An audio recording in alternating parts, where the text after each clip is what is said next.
Mark సువార్త 1వ అధ్యాయము 45వ వచనం చదువుకుందాం. పరిశుద్ధ గ్రంథము నుంచి మార్కు సువార్త 1వ అధ్యాయము 45వ వచనం. అయితే వాడు వెళ్ళి దానిని గూర్చి విస్తారముగా ప్రకటించుటకును ఆ సంగతి ప్రచురము చేయుటకును ఆరంభించను. చిన్న ప్రార్థన చేసుకుందాం. పరిశుద్ధుడా, ప్రేమ కలిగిన మా తండ్రి, దయగల మా రక్షక, నీకు వందనాలు చెల్లిస్తున్నాం ప్రభువా. నాయనా, నీ ప్రియకుమారుడు యెహోషువ గారికి నాయనా ఆయన మీద పెట్టిన భారాన్ని బట్టి నీకు వందనాలు ప్రభువా. కాయుటకి ఇచ్చిన సంఘాలను బట్టి నీకు వందనాలు చెల్లిస్తున్నాం ప్రభువా. నాయన, కొద్దిమందిగా కూడి ఉన్నను, చిన్న సంఘమైనప్పుడు కూడా శక్తి వంచన లేకుండా ప్రభువా.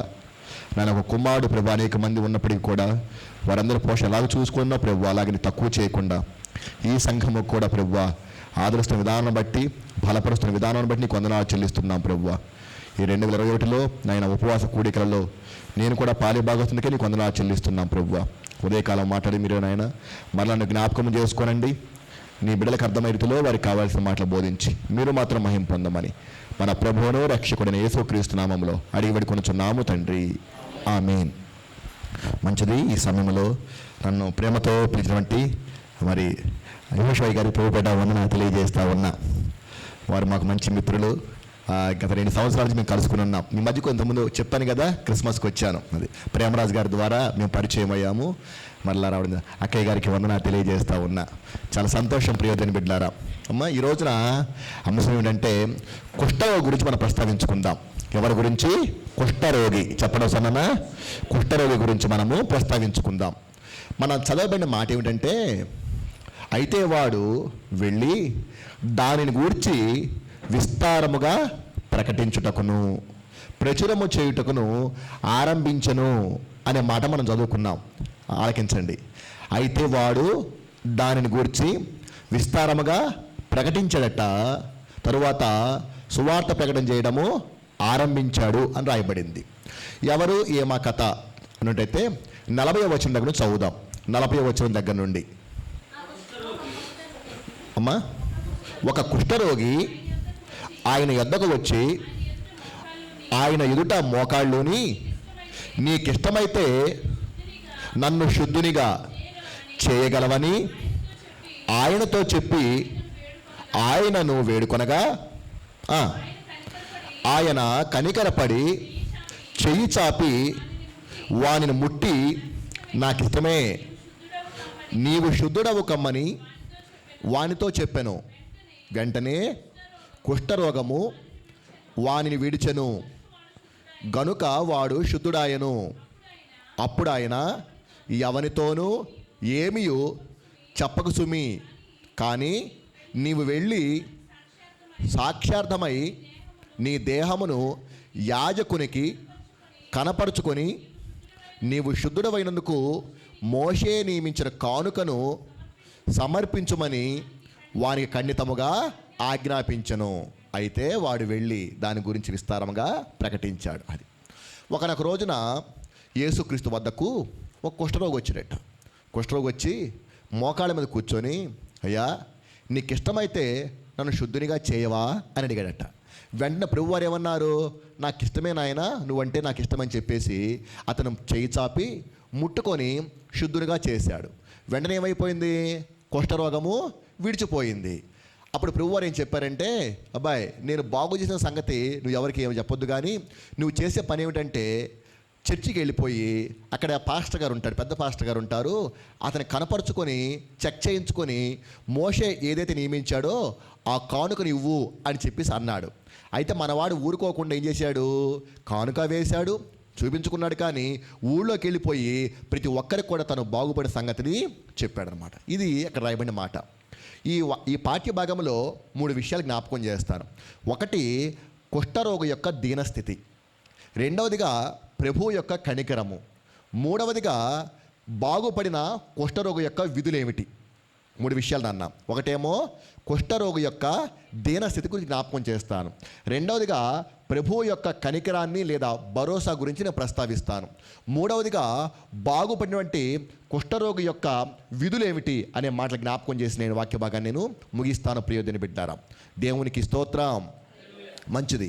మొట్టమొదట కుష్ఠరోగి యొక్క దీనస్థితి గురించి జ్ఞాపకం చేస్తాను. కుష్ఠరోగం అటువంటిది ఏమిటంటే, వాస్తవానికి ఒక మనిషి పాపము చేయగా దేవుడు విధించే శిక్ష. అది కుష్ఠరోగం అంటే ఏమిటి నాన్న? ఒక మనిషి పాపము చేయగా దేవుడు విధించే శిక్ష ఏమిటంటే కుష్ఠరోగం. ప్రియదని బిడ్డారా, ఎలాగంటారండి అంటే చూద్దాం ఒక మాట. నిర్గమాకాండములో 15వ అధ్యాయములో 26వ వచనం చదువుకుందాం. నిర్గమాకాండము 15వ అధ్యాయము 26వ వచనము. మీ దేవుడైన యెహోవా వాక్కును శ్రద్ధగా విని ఆయన దృష్టికి న్యాయమైనది చేసి ఆయన ఆజ్ఞలకు విధేయులై ఆయన కట్టడలు అన్నింటినీ అనుసరించి నడచిన ఎడల నేను ఐగుప్తీయులకు కలుగజేసే రోగములలో ఏది మీకు రానివ్వను అన్నారు. ప్రభువు 3 మాటలు చెప్పాడు. అక్కడ ఇశ్రాయేలు జనాంగం చెప్తూ ఉన్నాడు, నా వాక్యమును శ్రద్ధగా వినండి, న్యాయంగా బ్రతకండి, ఆజ్ఞలు పాటించండి. అలా చేసినట్లయితే నేను ఐగుప్తీయులకు కలుగజేసే రోగాల్లో ఏది కూడా మీకు నేను రానివ్వను అన్నాడు. వాక్యమును ఏం చేయాలట? శ్రద్ధగా వినాలి, న్యాయంగా బ్రతకాలి, ఆజ్ఞలు పాటించాలి.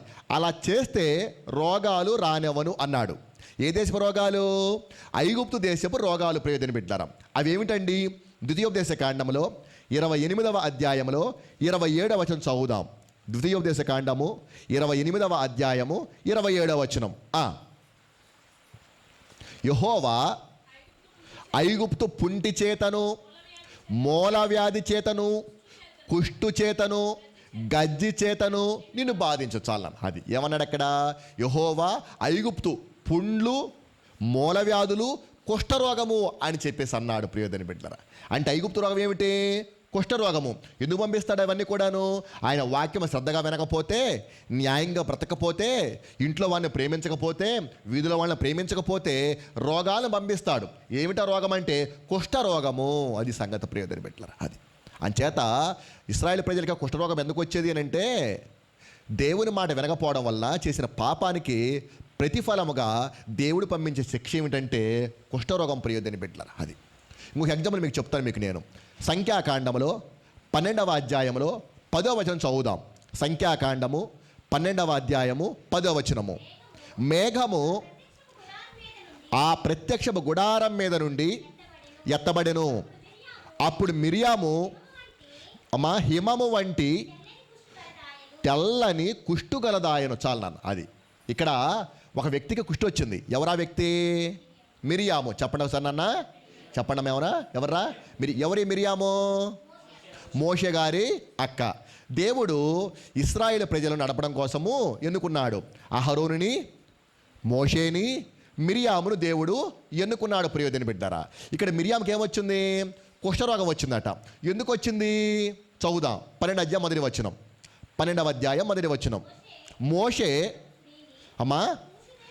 మోషే కూషు దేశపు స్త్రీని పెండ్లి చేసుకొని ఉండెను గనుక అతడు పెండ్లి చేసుకొనిన ఆ స్త్రీని బట్టి మిరియాము, అహరోనులు అతనికి విరోధముగా మాటలాడి. చాలన్న, అది నీకు క్లియర్గా లేదాయా? మాట క్లియర్గా లేదా? చూసుకోండి అయితే. ఓకే, రాయబడిన మాట ఏమిటంటే, మోషే కూషు దేశపు స్త్రీని పెళ్లి చేసుకున్నాడట. ఆ పెళ్లి చేసుకున్న స్త్రీని బట్టి మిరియాము, అహరోనులు ఏం చేస్తూ ఉన్నారు? అతనికి విరోధముగా మాట్లాడారట. ఒక మాట ఏమండి, అప్పటికి మోషే వయసు ఎంత? మోషేకి వయసు ఎంత అండి? 80 ఏళ్ళు. మోషే జీవితం 3 ఏమిటి? మొదటి 40 ఏళ్ళేమో రాజకుమారుడిగా ఉన్నాడు, రెండో 40 ఏళ్ళేమో పశువుల కాపరిగా ఉన్నాడు, 80వ ఏట సేవకు వచ్చాడు మనోడు. అది 80వ ఏట సేవకు వచ్చి ఇప్పుడు ఇశ్రాయేలు ప్రజలు నడుపుతూ ఏం చేశాడట? కూషు దేశపు స్త్రీని, అంటే ఆఫ్రికా దేశపు అమ్మాయిని పెళ్లి చేసుకున్నాడట. అది ఆఫ్రికా దేశపు అమ్మాయిని పెళ్లి చేసుకున్నాడట. ఏమండి, 80 సంవత్సరాల వయసులో పెళ్లి చేసుకుంటాడు ఎవడన్నా? చేసుకుని ఏం చేద్దామని? అంతే కదండి. పైగా ఒంటరి బ్రతుకు కూడా కాదు, ఆయన వెంట 20 లక్షల మంది ఉన్నారండి. పెద్ద యాజకుడు కదా, నడిపించే నాయకుడు కదా, భోజనం పెట్టడానికి చాలామంది ఉన్నారు కదా. పైగా అసలు అవసరం కూడా లేదు, దేవుడు నడిపిస్తామని కదా. ఆహా, పైనుంచి మన్నా కురుస్తోంది, బండలు నీళ్ళు వస్తూ ఉన్నాయి, మాంసం కావాలి మాంసము, పూరేళ్ళు కావాలి పూరేళ్ళు, చేపలు కావాలి చేపలు, ఏది పడితే ఇచ్చేస్తున్నాయి కదా. ఇంకెందుకు పెళ్ళి, నా మొక్కన తెలియక అడుగుతా ఎందుకండి. అయితే ఈ జరిగిన సంఘటన ఇప్పుడుది కాదు, అది ఆ సంఘటన మీకు చెప్తాను. బైబిల్ రాయబడలేదు కానీ చరిత్ర చదివానండి, వినండి. మోషే కాలంలో విస్తారమైన జన ప్రవాహం ఉంటుంది. ఇశ్రాయేల్ పెరిగిపోతున్నారు. ఐగుప్తులో ఉన్నాడు కదండి. ఐగుప్తులో అధికారులు అన్నారు రాజుగారి వద్దకు వెళ్ళిపోయి, రాజా, బానిసైనటువంటి ఇశ్రాయేల్ ప్రజల యొక్క సంఖ్య పెరిగిపోతూ ఉంది. ఇలా పెరిగిపోతే మనకంటే గొప్పవారైపోయి వాళ్ళు తిరుగుబాటు చేసి మనల్ని ఓడిస్తారు. కాబట్టి మగపిల్లలు పెరగకుండా చూద్దాం. ఆడపిల్లలు పుట్టినా పర్లేదు, ఉన్నా పర్లేదు. ఎందుకని, ఆ ఆడపిల్ల పెళ్లి చేసుకుని మనమే కాబట్టి మన సంతతికి వస్తారు వాళ్ళు. కానీ మగపిల్లలు మొత్తం ఉండడానికి వీల్లేదు, చంపేయండి అని చెప్పేసి అన్నాడు. సరే, మీకు చెప్పింది బాగుందని చెప్పేసి మంత్రసాలకు చెప్పాడు. మీరే కాబట్టి డాక్టర్లు మీరే కాబట్టి మగపిల్లలు పుడితే చంపేసేయండి అని ఆజ్ఞ జారీ చేశాడు. అటువంటి పరిస్థితుల్లో కొంతమంది చంపనిచ్చారు, కొంతమందిని బతకనిచ్చారు వాళ్ళు. మోషే బతికాడు మొత్తానికి. 3 నెలలు గడిచిపోయిన తర్వాత మీకు తెలుసు ఈ స్టోరీ అంతా కూడాను. వాళ్ళ అమ్మగారు పాపం మాతృప్రేమ కాబట్టి జొమ్మపెట్ట తయారు చేసి ఆ జొమ్మపెట్టలో పెట్టి నైల్ నదిలో విడిచిపెట్టేసింది. అలనాడు నోవహు గారు కనుక ఆ ఓడకి ఏ కీలైతే పోశాడో ఈ జొమ్మపెట్టకు కూడా అదే కీలు పూయబడింది. ఆనాడు నోవహు రక్షించబడ్డాడు, ఈనాడు మోషే రక్షించబడ్డాడు. ఆ జమ్మపెట్టెలో వెళ్ళిపోతూ ఉంటే కావాలనే లేండి, అంటే ఆ ప్లేస్కి యువరాణి వస్తుంది, చూసుకుంటుంది, రక్షించబడని చెప్పి ఆమెకు ముందే తెలుసు కాబట్టి ఏం జరుగుతుంది చూద్దామని చెప్పి చూస్తుంది. అది ఆ విధంగా మోషే జమ్మపెట్టెలో ఉన్నాడు. వస్తూ ఉన్నప్పుడు యువరాణి గారు, ఐగుప్తు దేశం యువరాణి గారు ఏం చేశారు, వచ్చి చూసి తిరగానే ఏమైపోయిందంటే దివ్య సుందరుడిగా ఉన్నాడు. అది దివ్య సుందరుడిగా ఉన్నాడు. ఉండేటప్పటికి చాలా అందగాడిగా ఉన్నాడు కదండి. ఉండేటప్పటికి అబ్బా భలే ఉన్నాడు, నాకు ఎలాగో పిల్లలు లేరు కదా అని చెప్పేసి తీసుకెళ్ళిపోయి సాగుతోంది. సాగిన తర్వాత 3 ఏళ్ళు వచ్చినాయట. 3 ఏళ్ళు వచ్చిన తర్వాత వీళ్ళ నాన్నగారు, ఆమె పేరేం పేరంటే తరిమెతీస్ అనమాట. అంటే పేరు నోరు తిరగదు కానీ ఆమె పేరేం పేరు తరిమెతీస్. రాజుగారి దగ్గరికి వెళ్ళిపోయి, నాన్న నేను ఇశ్రాయేల్ అబ్బాయిని చాక్కున్నాను కదా, నీకు కూడా తెలుసు కదా, మనకి ఎట్టాగ మగపిల్లలు లేరు కదా, ఇదిగో చూని చెప్పి తీసుకొచ్చినట్ట. మనవడే కదా, ఇంక మా అమ్మాయి కూతురు చాక్కుంటుందంటే మనవడే కదా అని చెప్పేసి ఎంతో సంతోషంగా మోషే ఏం చేశాడు, తొడ మీద కూర్చోబెట్టుకొని చూపిస్తున్నాడు అందరికీ. అప్పుడు మోషే ఏం చేశాడంటే రాజుగారి కిరీటం తీసి నేలకేసి బాధేసాడట తీసి. అయినప్పటికీ ఆ పరిణామానికి అవాక్కైపోయాడు. అయినప్పటికీ చుట్టూ ఉన్నటువంటి రాజులు వీళ్ళంతా ఉంటారు కదా, శాస్త్రులు ఉంటారు కదా అని వాళ్ళు వచ్చేసి, రాజా ఇది విపరీతమైన పరిణామం, ఇది ఇతను కిరీటాన్ని నేలకేసి కొట్టాడంటే రాబోయే కాలంలో వాళ్ళ ప్రజలను తన వద్ద తీసుకుపెడతాడే, కాబట్టి ఇతను బతుకుంటానికి వీల్లేదు, చంపేసినాడట. అంటే అప్పటికి ఆజ్ఞ జారీ చేశాడు, చంపేసేయండి అని చెప్పేసి అన్నాడు. అంటే అప్పటికి ఈ విషయం వాళ్ళ అమ్మగారు తెలుసుకొని వాళ్ళకి తెలియకుండా కన్ను కప్పి తీసుకెళ్ళిపోయి రహస్యంగా దాచి ఉంచిందట. దాచి ఉంచి ఐగుప్తుల సకల విద్యను నేర్పించేసింది. ఈ మోషే పెద్దోడైపోయాడు, 35-40 సంవత్సరాలు వచ్చినాయండి. వచ్చినప్పుడు ఏం జరుగుతుందంటే తరచుగా కూషు దేశం నుంచి సైనికులు వచ్చి రాత్రికి రాత్రి ఐగుప్తు మీద పడిపోయి వాళ్ళ వస్తువులు దోచుకుని వెళ్ళిపోతున్నారట. దోచుకుని వెళ్ళిపోతున్నారు, వాళ్ళ దేశానికి వెళ్ళిపోతూ ఉన్నారు. తీరా వీళ్ళు మరలా వెళదామంటే మార్గ మధ్యంలో ఏముందంటే మిన్నాగులు ఉంటాయట. ఐగుప్తు దేశం నుంచి కూషు దేశానికి మరలా ఈ సైనికులు వెళ్ళిపోయి గెలుద్దామంటే ఏముంటున్నాయి, మిన్నాగులు ఉంటున్నాయట. తెలుసుగా మిన్నాగులు అంటే చిన్న చిన్న పాములు ఉంటాయండి. నడుస్తూ ఉంటే ఆ మట్టిలోనే ఉండి టకాం వచ్చేసి ముఖాన్ని కొట్టగానే అంటే చచ్చిపోతున్నారట వాళ్ళు. అంచేత ఏ దేశపు వాళ్ళు కూడాను ఆ కూషు దేశాన్ని గెలవలేకపోతున్నారట. ఇలా పలుమారు రాత్రి వస్తూ ఉన్నారు కూషు దేశస్తులు, దోచుకుని వెళ్ళిపోతూ ఉంటే పెద్ద అవమానం అయిపోయింది. ఆ రోజుల గొప్ప సామ్రాజ్యం ఏంటంటే ఐగుప్తు సామ్రాజ్యమే. అటువంటి ఐగుప్తు సామ్రాజ్యం వీళ్ళు అలా ముప్ప తెప్పలు పెడుతున్నారు వీళ్ళు కూషు దేశపోళ్ళు. అప్పుడు ఏంటి ఇన్నిసార్లు జరుగుతుంది, మనకి చేత కావట్లేదంటే అప్పుడు చెప్పారటాయ, మీ అమ్మాయి గారి దగ్గర మోషే ఉన్నాడు కదా, ఆ మోషేకి రాని విద్య అంటూ లేదు, అతను ఒక్కడే గెలవగలడు, తనకు కూడా ఉపాయం తెలుసు, అతను పిలిపించాడట. పిలిపిస్తే కబురు పెట్టాడు. వాళ్ళ అమ్మగారి కబురు పెడితే, అప్పుడు చంపాలని చూసావు, ఇప్పుడు మరలా చంపాలని చూస్తున్నావు, నా కొడుకు నేను ఇవ్వనందట. లేదమ్మా, ఈసారి చంపడం కోసం కాదు, ఈసారి నేను యుద్ధంలో గెలిస్తే రాజకుమారుని చేస్తాను, నీకు మాటిస్తున్నాను కదా అని చెప్పినట్ట. అప్పుడు మోషేని పంపించింది. అప్పుడు మోషే ఏం చేశాడంటే ప్రియదని బిడ్డలారా, డ్యాగల్ని పెంచాడట, గద్దల్ని పెంచాడట. గద్దల్ని పెంచి ఒక్కొక్క బోను ఈ భుజం మీద పెట్టుకొని అందులో ఒక గద్ద నుంచాడట. సైనికులు నడుస్తూ ఉన్నారు. ఎప్పుడైతే మిన్నాగులు బయటకు వస్తున్నాయో ఈ గద్ద వెళ్ళిపోయి రాకముందు ఏం చేస్తూ ఉంది, వాటి మింగేస్తూ ఉన్నాయట. అలాగా మింగుతా పోయి మొదలు చంపేసుకుని వెళ్ళిపోయి ఆ కూషు దేశానికి వెళ్ళిపోయారట. దాని చుట్టూ పెద్ద గోడ ఉంది, కందకం ఉంది, నిలబడిపోయారు. సమాచారం వచ్చింది రాణిగారికి, రాజుకి సమాచారం వచ్చినప్పటికీ పక్కన యువరాణి కూడా ఉంది, ఆమె పేరు తార్బీస్ అనమాట. వచ్చి ఏ దేశానికి చేత కాదు మన దగ్గర రావడానికి, ఎవరు వచ్చారు, ఐగుప్తు నుంచి ఎలా వచ్చారు, ఎవరు వచ్చారని చెప్తే మోషే అనేటువంటి సేనాధ్యక్షుడునమ్మా ఆయన తీసుకొచ్చి చెప్పగానే కిటికీలోంచి తొంగి చూసిందట. చూసేటప్పటికి మోషే మిక్కిలి అందగాడు కదా, ఆజానుబాహుడు కదా, చూడగానే ప్రేమలో పడిపోయింది అమ్మాయి. పడిపోయి కబురు పెట్టిందట, నువ్వు నన్ను పెళ్లి చేసుకుంటే యుద్ధం లేకుండా మీకు లొంగిపోతామని చెప్పేసి. అప్పుడు దేశక్షేమం కోసము అప్పుడు అమ్మని పెళ్లి చేసుకున్నాడు. ఎప్పుడు జరిగే సంఘటన ఇది? 40 ఏళ్ల కింద జరిగే సంఘటన. దాన్ని పట్టుకుని ఇప్పుడు గొడవ చేస్తున్నారు ఇలాంటి వీళ్ళు. మోషే కూషు దేశుని పెండ్లాడి ఉండెను, ఆల్రెడీ పాస్ట్ టెన్స్, అది జరిగిపోయింది. అది ఇప్పుడు వీళ్ళు ఓరవలేక ఎంత నడిపిస్తుందో ముగ్గురు, ఎవరు? అహరోను, మిరియాము, మోషే. కానీ ఘనత ఎవరికి అయిపోతుంది? మోషేకి వెళ్ళిపోతా ఉంది. ఎవరితో మాట్లాడు? దేవుడు మోషేతో మాట్లాడుతున్నాడు. అందుచేత వీళ్ళు ఓర్చుకోలేకపోయారు. సొంత అన్నైనప్పటికీ కూడా అక్కైనప్పటికీ కూడా ఓర్చుకోలేక ఏం చేయాలి చెప్పి చిన్న లిటికేషన్ చూసుకుంటున్నారన్నమాట వాళ్ళు. ఏమీ దొరకట్లా మోషే. పైగా మిక్కిలి సాత్వికుడు, ఆయనకి ఏ లోపం లేకుండా పోయింది ఆ టైంలో. కానీ ఎక్కడ దొరికిందంటే 40 ఏళ్ల కింద జరిగిన సంగతి పట్టుకొచ్చి ఇప్పుడు మాట్లాడుతున్నాడు వాళ్ళు. అది మోషే కూషు దేశం పెళ్ళాడి ఉండని కనుక ఆయన పెళ్లి చేసుకున్న విధానాన్ని బట్టి, లేకపోతే 80 ఏళ్ల వయసులో పెళ్ళి ఎందుకంటే నా తెలియక అడుగుతాను. అది అంతే కదండి. పైగా బతికి 120 ఏళ్ళు బతికింది, ఇంకెందుకు అనవసరం కదా అని చేత చరిత్ర ప్రకారం మాట. అప్పుడు విరోధంగా మాట్లాడుతూ ఉంటే బాధపడ్డాడు మోషే. ఈ సంఘటన దేవుడు చూసి ముగ్గురు కబురెట్టాడు, మీతో కొంచెం పని ఉంది, అడిగి రాయండి సాయంత్రం అన్నాడు. అది గుడారం దగ్గరకు వచ్చాడు. వచ్చి అప్పుడు అన్నాడు మాటను, నేను అందరితోటి మాట్లాడతాను. ఎలా మాట్లాడతానంటే దర్శనాల ద్వారానో గూఢభావాల ద్వారా మాట్లాడతాను.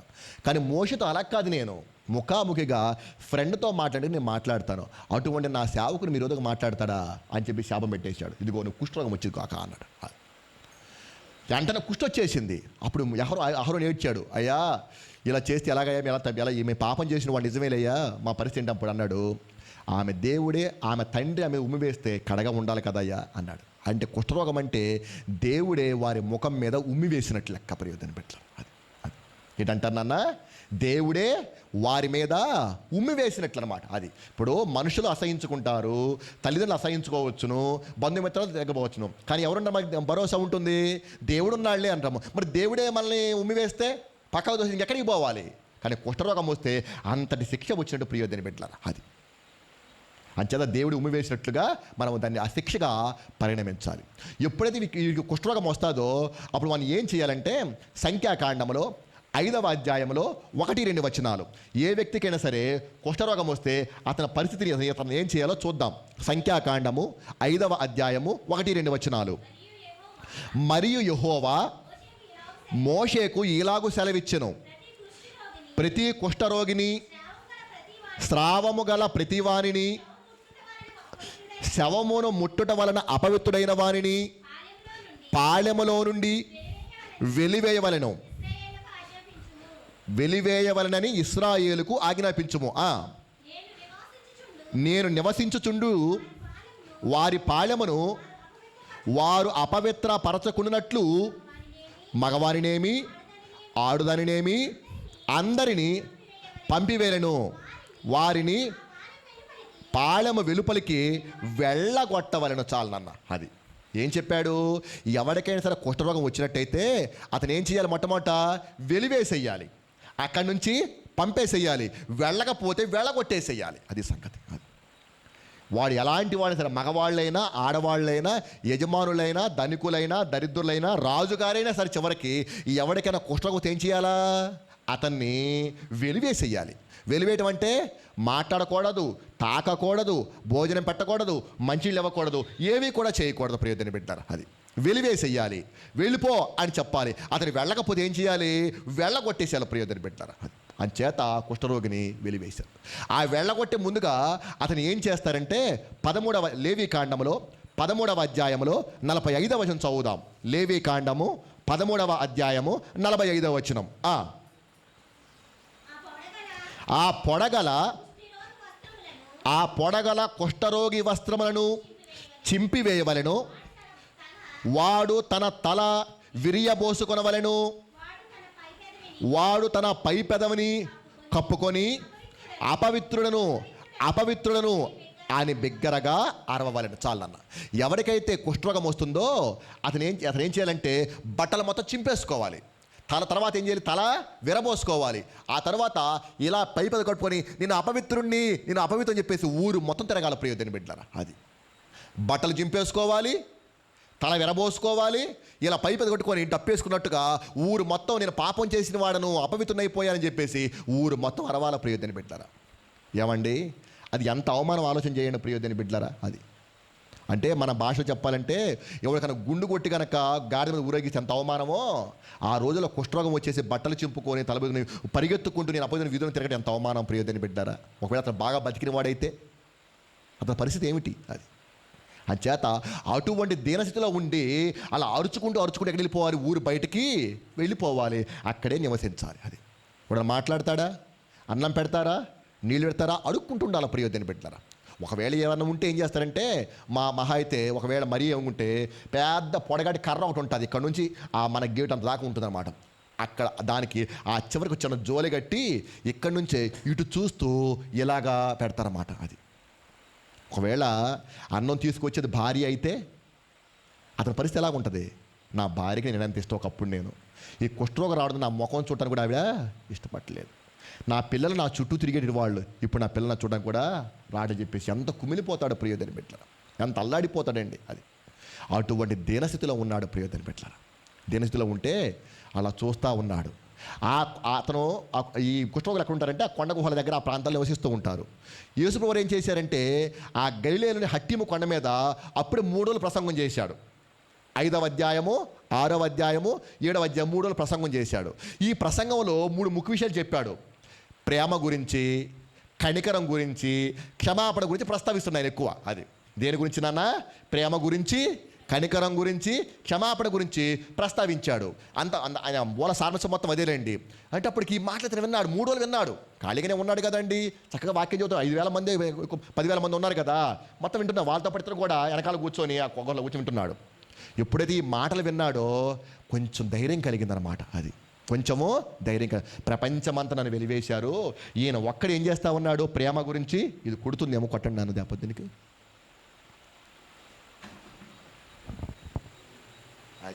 దీన్ని ఏమంటే గూని పాప అంటారు, దీన్ని కుమ్మరి పురుగా. దేవునికి స్తోత్రం చెప్పడం, దేవునికి స్తోత్రం. అది ఇది కుడితే మామూలుగా ఉండదు వ్యవహారం, అది చిరకమంటుంది. అలాగా అటువంటి దీనస్థితిలో ఉన్నప్పుడు ప్రభువారు ఎప్పుడైతే ఇలా కనికరాన్ని గురించి, క్షమాపణ గురించి, ప్రేమ గురించి మాట్లాడుతూ ఉన్నాడు, కొంచెం ఆశ కలిగింది, మిణుకు ఆశ కలిగింది. అప్పుడు ఆ 3 అయిపోయిన కొండ దిగి వస్తూ ఉంటే అప్పుడు మోకాళ్ళ దగ్గర నిలబడిపోయి దూరంగానే ఉండి, అయ్యా నీకు ఇష్టమైతే నీ ప్రసంగం మొత్తం నేను విన్నానయ్యా, 3 రోజుల పాటు విన్నాను, లోకమంతా నన్ను వెలివేసింది, దేవుడే నా ముఖం మీద ఉమ్మివేసినట్టుగా భావిస్తున్నాం కాబట్టి అయ్యా, నేను ఎవరికి కొరగాకుండా పోయాను, ఎవరికి ఇష్టం లేకుండా పోయాను, నీకు ఇష్టమైతే ప్రభువా అని మోకాళ్ళ మీద కూర్చొని ఏడ్చాడు ప్రియదని పెట్టారు. అప్పుడు ప్రభు దగ్గరకు వచ్చి, దూరంగా ఉండి కాదు, ప్రభు దగ్గరకు వచ్చి అతను చేయి పట్టుకొని పైకి లేపి మెడపడి, ఎవరికి ఇష్టంగా లేకపోయినా నువ్వంటే నాకు ఇష్టమే. దేవునికి స్తోత్రం చెప్పడమ్మా, దేవునికి స్తోత్రం. ప్రియ, అది అటువంటి దీనస్థితిలో ఉన్న వాడిని దేవుడు ఏం చేశాడంటే కనికరపడ్డాడు, ఆయన పైన అతనికి ఎంతో భరోసానిచ్చాడు. ప్రియదని పెట్టారా, యేసు ప్రభు వారికి ఎందుకు ఆకర్షించబడుతున్నామని మనము అంటే, ఇంత గొప్ప దేవుడు లోకాల మనకి ఎక్కడ కూడా కానరాడు. అది ఇంత ప్రేమ కలిగిన వాడు ఎవరు కూడా కానరాడు. ఇప్పుడు ఇదే నిదర్శనము. కుష్ఠరోగి అంటే చట్టం అంటే చట్టమేనండి. అది చట్టం అంటే చట్టమే. ఎవరు కూడా నేను పాటించను అంటానికి వీల్లేదు.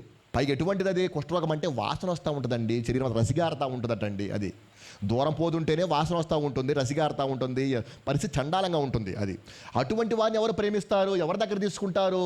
కానీ అటువంటి వారిని కూడా దగ్గర తీసుకున్న గొప్ప దేవుడు ఎవరంటే మన ప్రభు అయిన యేసుక్రీస్తు. చప్పటి కూడా ఒకసారి నన్ను చప్పటి కూడా నాన్న. అటువంటి దీనస్థితిలో ఉండగా దేవుడు వచ్చి అడిగిన, దేవుడిని వచ్చి అతను అడుగగా దేవుడు అతనికి భరోసాని ఇచ్చాడు. ఏమనంటే అక్కడ రాయబడిన మాట, అతని చెయ్యి పట్టుకొని ముట్టి లేపి, చెయ్యి పట్టుకొని అర్థం ఏంటంటే, భయపడబాకు, నువ్వంటే నాకు ఇష్టమే, నేను నీకు తోడై ఉన్నాను. దేవునికి స్తోత్రం. అది ఏంటంటా నాన్న, నేను నీకు తోడై ఉన్నాను. అది సంగతి. అది ఇప్పుడు ఎంత భరోసా అండి అది. నేను ఉదాహరణ చెప్తాను. నాకు పెద్ద కష్టం వచ్చిందండి. కష్టం వచ్చి నేను ఇబ్బంది పడిపోతా ఉన్నాను. యెహోషువ అన్నయ్య గారికి ఫోన్ చేశాను. అయ్యగారు నేను హాస్పిటల్లో ఉన్నానండి, నా పరిస్థితి బాగోలేదంటే. అన్నయ్య గారు అన్నారు, డబ్బులు ఎంత ఖర్చు అయినా పర్వాలేదు, నేను ఇస్తాను.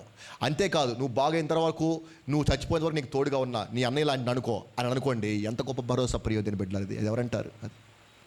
ఇప్పుడు మీరు నాకు ఫోన్ చేస్తే, బ్రవ్వు అలాగున్నావా, ఓహో అలాగా సంగతి, ఓ 10,000 ఇస్తానులేయా, అయిపోయింది పని.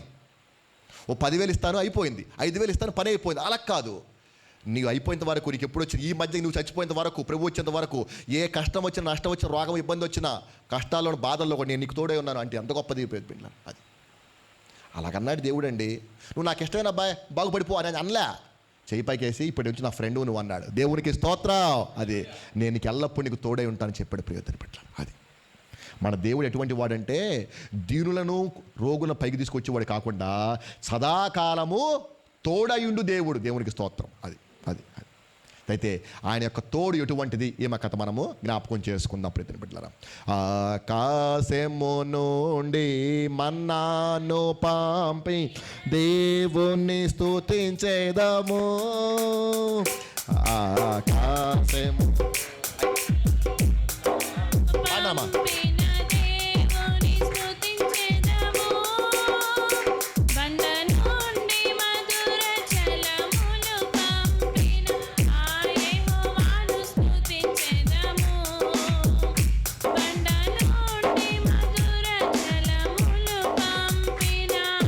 యెహోవాను స్తుతించేదము.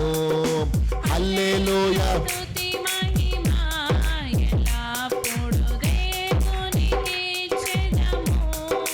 హల్లెలూయా స్తుతి మహిమా ఎల్లప్పుడూ. హల్లెలూయా. వాక్యం అర్థమవుతుందమ్మా? మాటలు అర్థమవుతున్నాయా స్పష్టంగా? దేవునికి స్తోత్రం. అది ప్రభువు నిత్యం మనకు తోడయుండు దేవుడు. ఆయన పేరేం పేరు? ఆయనకి చాలా నామాలు ఉన్నాయి. అందులో ఒక నామం ఏమిటంటే ఆయన ఇమ్మానుయేలు. చెప్పండి ఒకసారి నాన్న, ఇమ్మానుయేలు. ఇమ్మానుయేలు అర్థం ఏంటి నాన్న? దేవుడు మనకు తోడై ఉన్నాడు, ప్రభువు మనకు తోడై ఉన్నాడు. ఆ సందర్భం ఒకసారి జ్ఞాపకం చేస్తాను మీకు నేను. ఇశ్రాయేలు సామ్రాజ్యము 2 భాగాలు విడిపోయింది. అంటే ఇశ్రాయేలు ఎన్ని గోత్రాలు నాన్న? 12 గోత్రాలు. ఈ 12 గోత్రాలు 2 భాగాలుగా విభాగమైపోయినాయి. ఒకటేమో 2 గోత్రాలుగాను, ఒకటేమో 10 గోత్రాలుగాను విడిపోతే దాన్నేమో యోధా రాజ్యం అన్నారు, దీనేమో ఇశ్రాయేలు రాజ్యము అన్నారు. ఒకసారి ఏం జరిగిందంటే, యోధా రాజ్యం మీదకి సిరియా దేశపు వాళ్ళు, ఇశ్రాయేల్ రాజ్యపు వాళ్ళు కలిసి యుద్ధానికి వచ్చారట. కానీ గెలవలేకపోయారు. ఎవరు వచ్చారట? సిరియా వాళ్ళు, ఇశ్రాయేలు వాళ్ళు ఇద్దరు కలిసి వచ్చారట, గెలవలేకపోయారు. ఇప్పుడు ఏం చేశారు?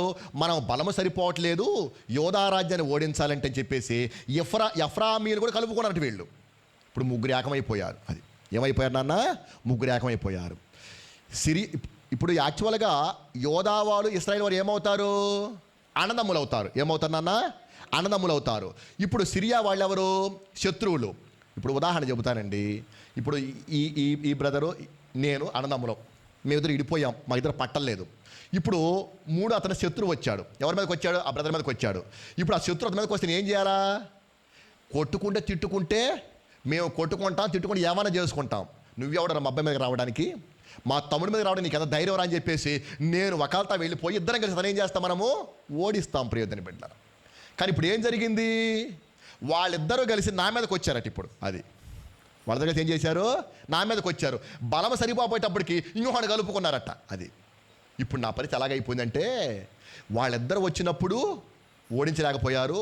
ఇప్పుడు మనవాడిని ఇంకొకడిని కలుపుకొని 3 వస్తాం కాబట్టి ఇక నా వల్ల కాదు అని చెప్పేసి, గాలికి కనుక ఆకైతే ఎలాగైతే అల్లాడి, అది దేగాలి అంటారు, సుడిగాలి వచ్చినప్పుడు కనుక, పెనుగాలి వచ్చినప్పుడు కనుక ఆకులు ఎలాగైతే అల్లలాడిపోతాయో హృదయము అలాగా అల్లాడిపోయిందట ప్రియదని బిడ్డలారా. ఏకంగా కలిసి అందరు కలిసి వస్తామని చెప్పేసి. పైకి ఇంకో బాధ కలిగింది.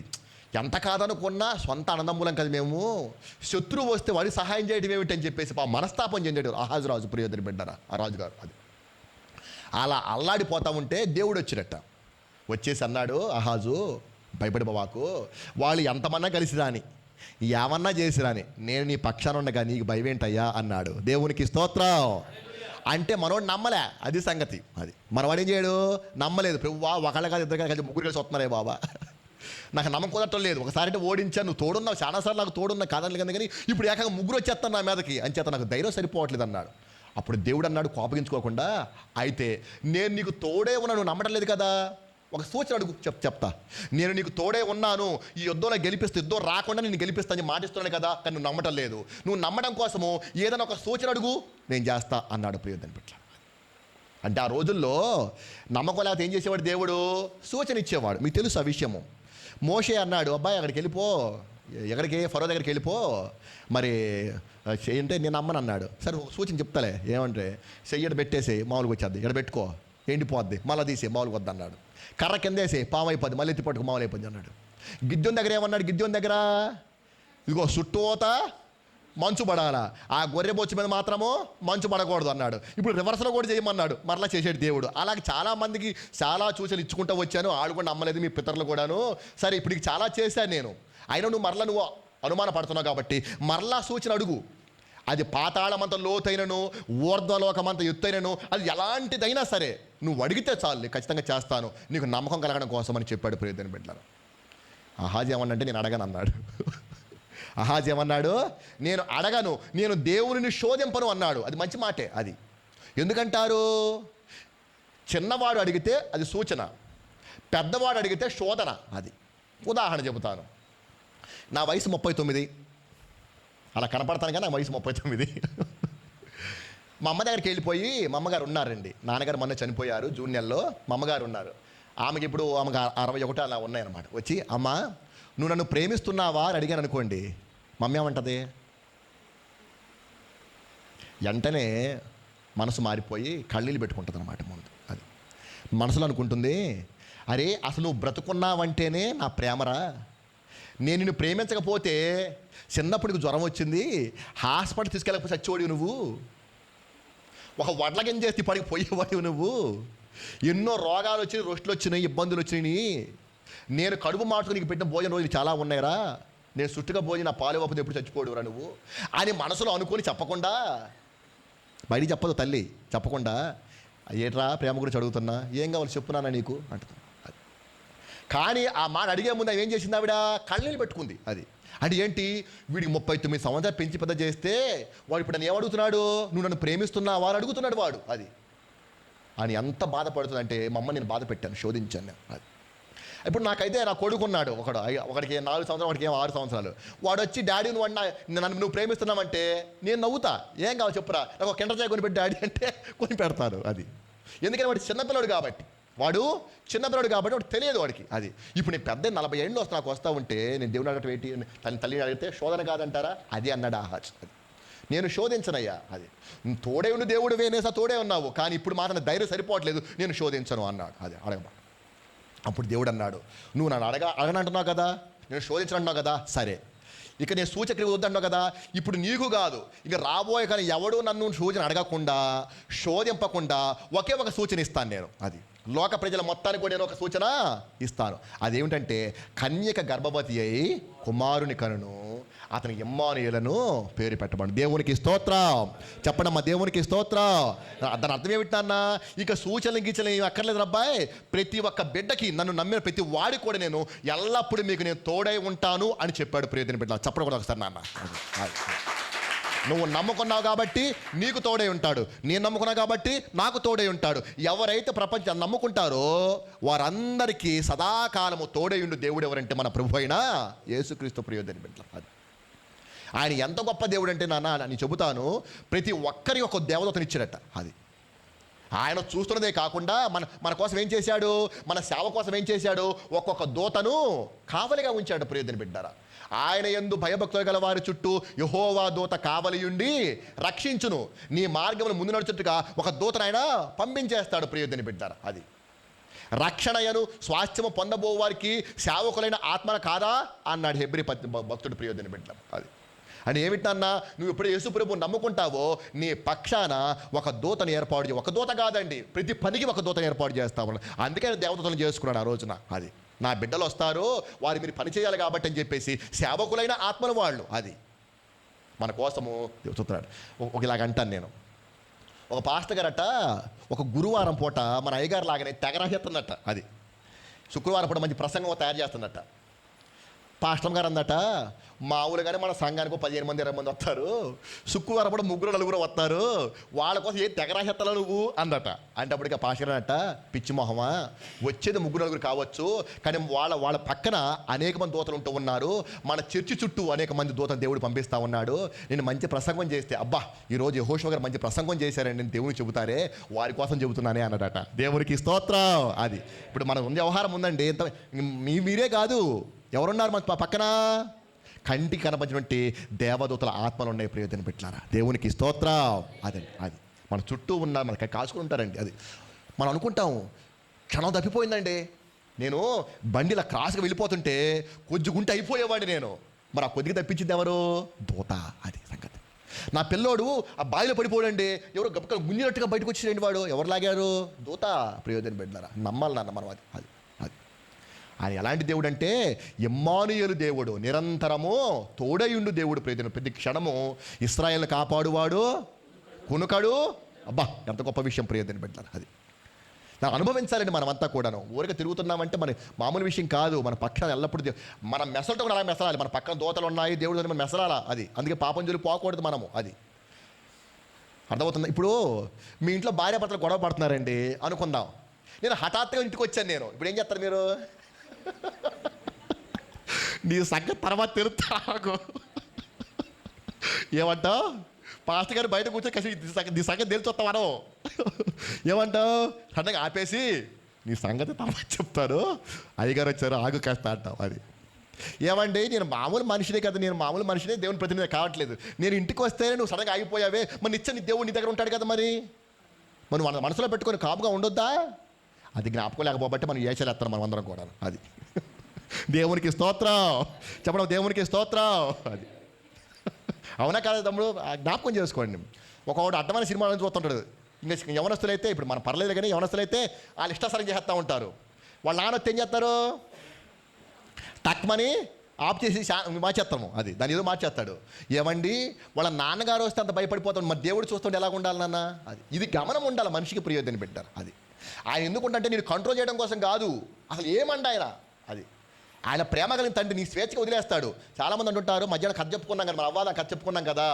కొంతమంది అంటారు, పిల్లలు కావచ్చు పెద్దలు అనొచ్చు, అవ్వమ్మ పండు తినబోతా ఉంటే దేవుడు వచ్చేసి అవమ్మో పండు తినబాక చెప్పొచ్చు కదా, తినకుండా ఉండి గొడవ లేకుండా పోను కదా అంటారు. ఎన్నిసార్లు చెప్తాడు?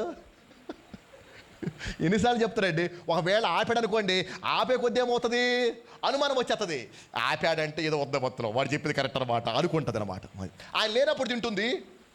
అసలు ఆలోచన రాకుండా ఉండాలి తప్పితే, ఆలోచించిన తర్వాత ఇంకా ఎప్పుడైనా జరుగుతుంది. అది అంతా కూడా అది ఆలోచన రాకుండా ఉండాలి, వస్తే అది ఎప్పుడైనా జరుగుద్ది ప్రియదని బిడ్డలారా. అది అలాగనే ఇక్కడ కూడా ఆయన ఉన్నాడు అని మనం నమ్మాలి. మన గృహంలో ఉన్నాడు, మన పక్కనే ఉన్నాడు, నమ్మాలి. అది ఓ చిన్న మాట చెబుతాను, పర్లేదు కదా, మనం హ్యాపీగా వెళ్ళిపోవచ్చు. అది నేను 2006లో బాప్తిసం పొందానండి రాజమండ్రిలో. 2006లో అప్పుడు ఉద్యోగం వచ్చింది నాకు కూడాను. అదే ప్రైవేట్గా లేరండి. బాప్తిసం పొందాను. 2009లో గ్రూప్ 2 కోచింగ్ కోసం ఎంఆర్ అవ్వాలని మా నాన్నగారి కోరిక. నేను ఎంఆర్ అవ్వాలని చెప్పేసి నన్ను హైదరాబాద్ పంపించాడు. పంపిన తర్వాత అక్కడ 3 నెలలు 6 నెలలు ఉన్న తర్వాత కోచింగ్ అయిపోయింది. మళ్ళీ కాలేజీకి వచ్చేసాను అన్నమాట. కోటిపల్లి బస్ స్టాండ్లో ఒక కాలేజ్ ఉంటుంది, తర్వాత వై జంక్షన్లో కాలేజ్ ఉంటుంది అన్నమాట. ఆ కాలేజీలో పనిచేస్తాను. మధ్యాహ్నం పూట కాలేజీకి వచ్చాను, 2 గంటలకు ఉంటుంది కాలేజీ. అయితే ఒక రోజున ఒక అబ్బాయి వచ్చిన దగ్గరికి, వాడి పేరు సుబ్బారావు అనమాట. వచ్చి, సార్ మనం సినిమాకి వెళ్దాం సార్ అన్నాడు. అంటే అప్పటికి నేను అన్నాను, నేను పాస్టర్ గాని కదరా, సినిమాలు చూడకూడదు కదా అన్నాను. వాడన్నాడు, చాలామంది పాస్టర్లు చాలా పనులు చేస్తున్నారులేండి, మీరు సినిమా తప్పేయట్లేండి అన్నాడు. అనగానే నేను ఆలోచనలో పడ్డా. అప్పటికి నా ఆలోచన గమనించి వాడు కొంచెం రెచ్చిపోయాడు. ఏమనంటే, సార్ శ్యామల టాకీస్లో పక్కనే ఉంటుంది అనమాట, శ్యామల టాకీస్లో మంచి సినిమా వచ్చిందండి, ఆడవారి మాటలకు అర్థాలే వేర్లే అని చెప్పేసి అన్నాడు. అందులో మీకు కామెడీ అంటే బాగా ఇష్టం కదండి, బ్రహ్మాండం తెగ నవ్వించేసారండి, మీరు అది కింద పడి దొర్లి మరి నవ్వుతారని చెప్పేసి అన్నాడు అనమాట. వాడి ఉద్దేశం ఏంటంటే నేను సినిమా తీసుకోదని కాదు. కాలేజీల్లో జంటలు ఉంటాయి, మీకు తెలుసు ఆ విషయము. ఆడవాళ్ళు మగ పిల్ల పెండు అనుకొని మొత్తం కలిసిపోతుంటారు అన్నమాట వాళ్ళు. అలాగనే 7 జంటలు ఉన్నాయి మా కాలేజీలో. అంటే 7 మగపిల్లలు 7 ఆడపిల్లలు ఉన్నారు. ఈ 14 మంది తోడు నేనుంటే సార్తో కలిసి ఇలా పిక్నిక్ వెళ్ళామని చెప్పవచ్చు అని చెప్పేసి ప్రిన్సిపాల్ గారికి నన్ను అడ్డం పెట్టుకున్నారు, నన్ను మోటివేట్ చేశారు. సరే వాడి మాట చెప్పగా నేను కూడా కొంచెం మంచి మోల్డ్ అయిపోయి సరే వెళ్దాం పదండి రా అన్నాను. కొంచెం దూరం ఉంటుందండి, అది నడుచుకుంటూ వెళ్తుంటే వాడు ఒకడు వెళ్ళిపోయి టికెట్ కోసేసాడు ఆల్రెడీ. వీళ్ళు ముందెళ్ళి వెనకాల నడుస్తున్నమాట. ఇప్పుడు నా మనసు అంటుంది, నాలో ఉన్న ఆత్మనండి, నా మనసు అన్న ప్రియదని బిడ్డ మనస్సాక్షి అండి, ఒరే అబ్బాయి నువ్వు ఇక్కడ రక్షించబడ్డావు కదా, మరి సంఘస్థులు చూస్తే ఏం చెప్తావు వాళ్ళకి అని అన్నమాట. అప్పుడు నాలో మళ్ళీ మనసు అంటుంది, మానవ మనసు అంటుంది, సంఘస్థులు మ్యాట్నికి ఎందుకు వస్తారు,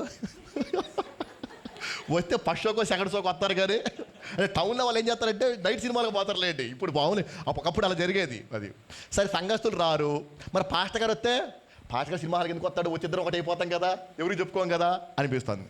మరి అప్పుడు గేటు దగ్గర పోగానే నాలో ఉన్న ఆత్మ అంటుంది, పరిశుద్ధాత్మ, ఒరే సంఘస్థులు చూడరు, అదే పాస్టర్ గారు రారురా, మరి దేవుడు చూస్తున్నాడు కదా, కంటిని నిర్మించిన వాడు కానకుండునా, చెవులను నిర్మించిన వాడు వినకుండానా, ఆయన అన్నీ చూస్తా ఉన్నాడు కదా, పక్కనే ఉన్నాడు కదా, ఆయనకి ఏం చెప్తావురా నువ్వు అని అనమాట. వెంటనే పరితాపం చెందానండి. ఉండి ఇంక నేను నిశ్చయించుకోవడం చెప్పి గేటు దగ్గర మెట్లు ఉంటాయి పక్కనే, ఎలబాక్కర్లేదు ఆ మెట్లు ఉంటే ఆ మెట్ల మీద కూలబడ్డాను నేను కూర్చున్నా.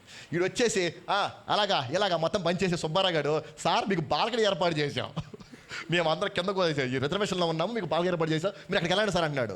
నేను వెళ్ళండి రా అన్నాను. నేను ఎందుకు సార్ అన్నాడు. అనేటప్పటికి నేను ఇవన్నీ చెప్పకూడదు కాబట్టి తెలియదు కదా, ఏం చెప్తా సినిమా హాల్ ప్రసంగం చేస్తాబెట్టి నేను రాను అన్నాను. సార్ అన్నాడు. అనేటప్పటికి సార్ లేదు ఏం లేదురా అన్నాను. పక్కకు వచ్చి ఏంటి సార్ విషయము, మీరు నా ఇబ్బందిగా ఉన్నాను. ఒరే నువ్వు ప్రార్థనకి వెళ్ళేవాడు, నేను ప్రార్థనకి వెళ్ళేవాడిరా, మన పక్షం ఎప్పుడు దేవుడు ఉంటాడు, లేతే ప్రసంగము లోక సంబంధం లోకలు కలిసిపోవడం చెబుతున్న పాస్టర్ గారు, ఇప్పుడు నేను వెళ్తే ఎలాగరా అని చెప్పేసి అన్నాను. సార్ మీరు రాకపోతే నేను అప్సెట్ అయిపోతాను సార్. మీరు అప్సెట్ అయిపో, డిసప్పాయింట్ అయిపో, ఏమన్నా చేసుకో, నేను లోపలికి వస్తే దేవుడు నన్ను విడిచిపెట్టి వెళ్ళిపోతాడు. దేవుడు అల్లరికి కర్తగాడు, లోపలికి ఆయన రాడు, అని చేత నేను రాను. కాసేపు బట్టలు ఆడి అలా చేశాడు, వెళ్ళిపోయారు. నేను బయటకు వచ్చాను.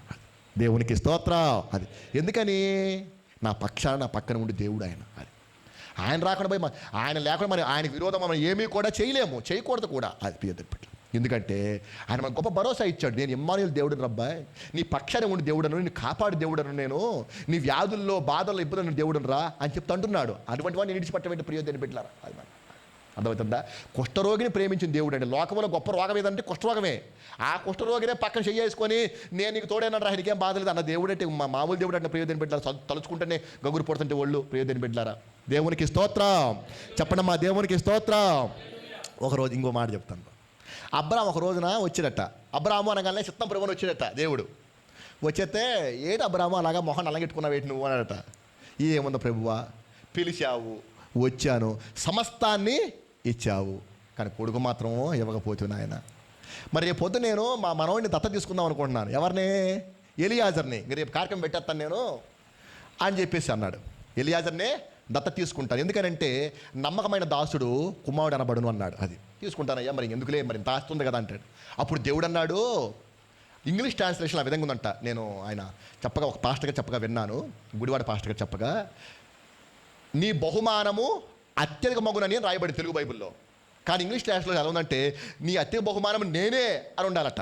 నీ అత్యధిక మగ బహుమానమును నేనే అని ఉండాలట. అర్థం ఏంటంటే, అదేంటి అబ్రాము అలాగంటే నువ్వు నీ సంతానంలో నుంచి నేను రావాలని నేను కోరుకుంటుంటే, నీ సంతానంలో నుంచి నేనే రావాలి నేను అనుకుంటుంటే నువ్వేటి ఏకంగా వాడిని దత్త తీసుకుంటానంటే వేటి నువ్వు అన్నడట.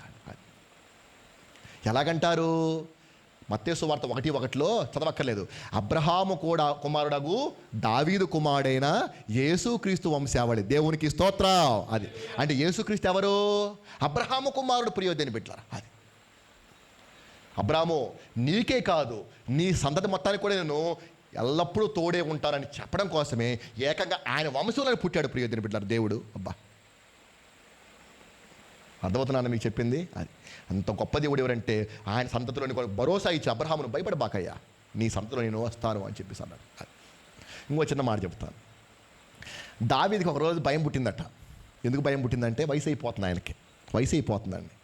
ఎందుకు వయసు అయిపోతుందంటే నెక్స్ట్ ఏం చేయాలండి? ఇప్పుడు రాజుగారు ఆయన వయసు అయిపోతుంది ఏం చేస్తాడు? వెంటనే కొడుకులను లైన్లో పెట్టేయాలి, కొడుకులను లైన్లో పెట్టేసేయాలి. ఇప్పుడు దావీదుకి అనుమానం వచ్చింది, నాకు ముందున్న రాజు ఎవరు? సౌలు గారు. సౌలు తర్వాత రాజ్యానికి ఎవరు రావాలా? సౌలు కొడుకు రావాలి. ఎవరు రావాలా? యోనాతాను రావాలి. సౌలు కొడుకు యోనాతాను రాజ్యానికి రావాలి. కానీ యోనాతానుకు రాకుండా సౌలుని కొట్టేసి ఏం చేశాడు? నన్ను రాజుగా చేశాడు. ఇప్పుడు నన్ను కొట్టే దేవుడిని ఎత్తడు. మరి అంతే కదండి. సౌలు కొడుకు రావాల్సిన సింహాసనాన్ని నాకిచ్చాడు. ఇప్పుడు నా కొడుకు రావాల్సిన సింహాసనాన్ని ఇంకోటికి ఇచ్చని చెప్పేసి దిగులు పడిపోతున్నట్ట. అప్పుడు దేవుడు వచ్చాడంట, దావీదు అలా భయపడి పోవాకు, నీ తర్వాత నీ కొడుక్కే నేను ఇస్తాను.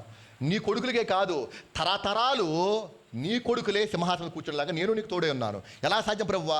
నేనే నీ కొడుకుగా వస్తానయ్యా అన్నాడు. దేవునికి స్తోత్రం చెప్పడమ్మా, దేవునికి స్తోత్రం.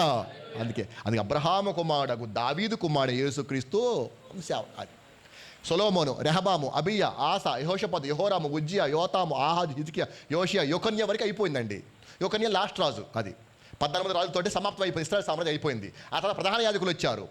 మరి ఏదయ్యా వాగ్దానం ఏది అంటే, అప్పుడు చివరిలో యోసేపు కడుపున, అంటే యోసేపు ద్వారా మరియమ్మ ద్వారా యేసు ప్రభు వారు వచ్చి ఆ రాబోయే కాలంలో దావీదు సింహాసనం కూర్చొని 1000 ఏళ్ళు రాజ్యం చేయబోతున్నాడు. చప్పట్లు కొడతాం ప్రియదని పెట్టారా? అది అర్థమవుతుందా అండి? అంటే మనం పాత నిబంధన ఎందుకు చదువుతాం? మనము భక్తుల చరిత్ర ఎందుకోసము? ఆ వాగ్దానం మొత్తము మన కోసం అనమాట. అది వాళ్ళు నమ్ముకున్నారు దేవుణ్ణి, వాళ్ళని ఎలా దీవించానో నువ్వు కూడా నమ్ముకుంటే నీవు నీ సంతానం ఎలా దీవిస్తాను అని చెప్పడం కోసం ఈ చరిత్రలో ప్రయోజనం పెట్టారు. అది అబ్రహాముకు తోడై ఉన్న దేవుడు, దావీదుకు తోడై ఉన్న దేవుడు మనకు కూడా ఎల్లప్పుడూ తోడై ఉంటాడు ప్రయోజనం పెట్టారు. అది భరోసా నాన్న. అది కుష్ఠరోగి చెప్పాడు మాట. అబ్బాయి నువ్వు కంగాబడి పోకరా, నువ్వు ఈ రోజు నీ స్వస్థపరిచి వెళ్ళిపోవట్లేదు నిన్ను ఆయన మీద చెయ్యేసి నిత్యము నీకు నేను తోడై ఉంటానని చెప్పాడు ప్రియతని బిడ్డలారా. దేవునికి స్తోత్రం చెప్పండి మా దేవునికి స్తోత్రం.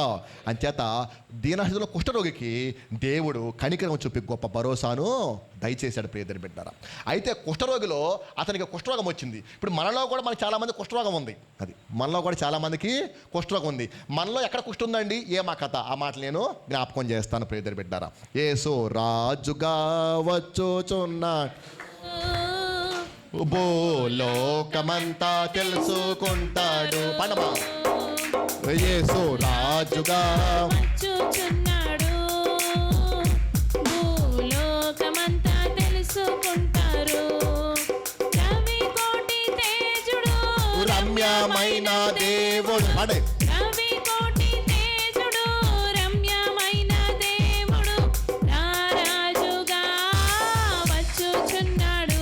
యేసు రారాజుగా వచ్చుచున్నాడు, యేసు రాజుగా వచ్చుచున్నాడు. భూలోకమంతా తెలుసుకుంటారు. హల్లెలూయా. అది వానికి ఎందుకు కుష్ఠరోగం వచ్చిందో మనకు తెలియదు. మొత్తానికి వాళ్ళకి కుష్ఠ ఉంది. ఇప్పుడు మనలో కూడా కుష్ఠ ఉన్నది. మనలో కూడా చెప్పండి నాన్న, మనలో కూడా కుష్ఠ. ఎక్కడ కుష్ఠ ఉందండి అంటే 3 రకాలు చూద్దాం. లేవి కాండములో 13వ అధ్యాయంలో 44వ వచనం. లేవి కాండము 13వ అధ్యాయము 44వ వచనం. వాడు కుష్ఠరోగి, వాడు అపవిత్రుడు, యాజకుడు వాడు బొత్తిగా అపవిత్రుడని నిర్ణయింపవలెను. వాని కుష్ఠము వాని తలలో ఉన్నది. అనగా మొట్టమొదటిది తలలో కుష్టు. చెప్పడం సార్ నాన్న, తలలో కుష్టు. రెండో కుష్టు చూద్దాం మనం 13వ అధ్యాయము 59వ వచనం. అదే లేవి కాండములో 13వ అధ్యాయము 59వ వచనం. బొచ్చు బట్ట ఎందే గాని, నారబట్ట ఎందే గాని, పడుగునందే గాని, పేక ఎందే గాని, తోలు వస్తువు ఎందే గాని కుష్టు పొడను గూర్చి అది సంగతి. అంటే రెండవదిగా బట్టలలో కుష్టు, అనగా వస్త్రాలలో కుష్టు. చెప్పడం సార్ నాన్న, వస్త్రాలలో కుష్టు. మొదటిదేమో తలలో కుష్టు, రెండోదేమో వస్త్రాల్లో కుష్టు. మూడవ కుష్టు చూద్దాం 14వ అధ్యాయం 35వ వచనం. లేవి కాండము 14వ అధ్యాయము 35వ వచనం. ఆ ఇంటి యజమానుడు యాజకుని యొద్దకు వచ్చి, నా ఇంటిలో కుష్టు పొడ వంటిది నాకు కనబడినదని అతనికి తెలియజెప్పవలెను.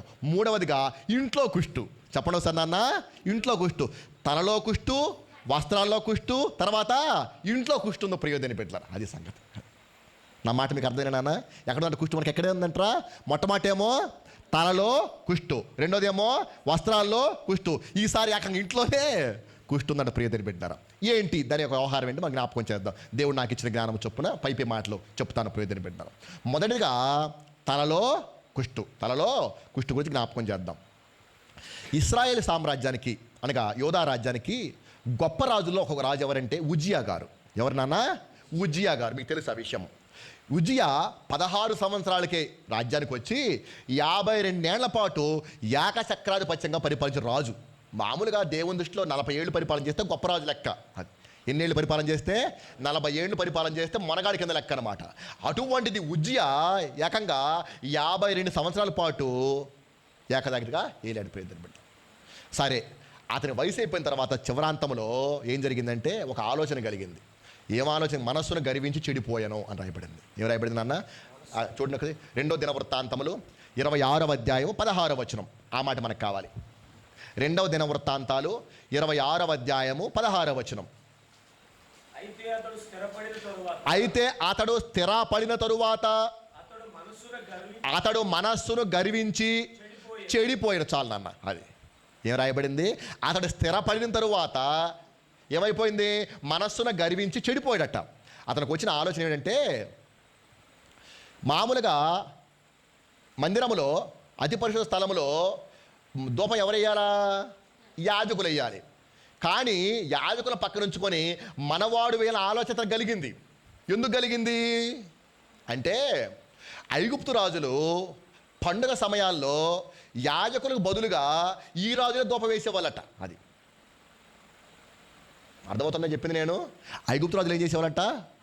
పండగ సమయాల్లో యాజకులు బదులుగా, వాళ్ళు కూడా యాజకులు ఉంటారు కదా, వాళ్ళ దేవతలు కూడా యాజకులు ఉంటారు కదా, ఆ యాజకులు బదులుగా ఈ రాజుగారులే ధూపం వేసేవారు ఆ స్పెషల్ అకేషన్స్లో. వాళ్ళు వేస్తున్నారు కదా, వాళ్ళకంటే ఏం తక్కువ అనుకో చెప్పి నేను కూడా వేస్తానట. అది బయట వాళ్ళకి రూల్స్ వేరుగా ఉంటాయి, వాళ్ళ కథ వేరు. కానీ మనకు రూల్ అంటే రూల్ ఫర్ ఆల్. దేవునికి స్తోత్రం. Rule is rule for all. అది రాజు అయినా యాజకుడైనా ఇంకొకడైనా సరే దేవుడు ఒక రూల్ చెప్పాడంటే అందరూ పాటించాల్సిందే. ఆ విషయం ఇతను కూడా తెలుసు, రాజుగారికి కూడా. ఎందుకు తెలుసు? రాజు అయిన తర్వాత అతడు చేయవలసిన మొట్టమొదటి పని ఏమిటంటే ధర్మశాస్త్రమును చేత్తో రాసుకోవాలా. మీకు తెలుసు ఆ విషయం. అంటే ఎందుకంటే అబ్బాయి ధర్మశాస్త్రం ఏముంది తెలియాలి కాబట్టి నాకు చెప్పలేదు అంటారేమో అని చెప్పేసి ఇతనికి ఈడే సొంతగా ఏం చేయాలా?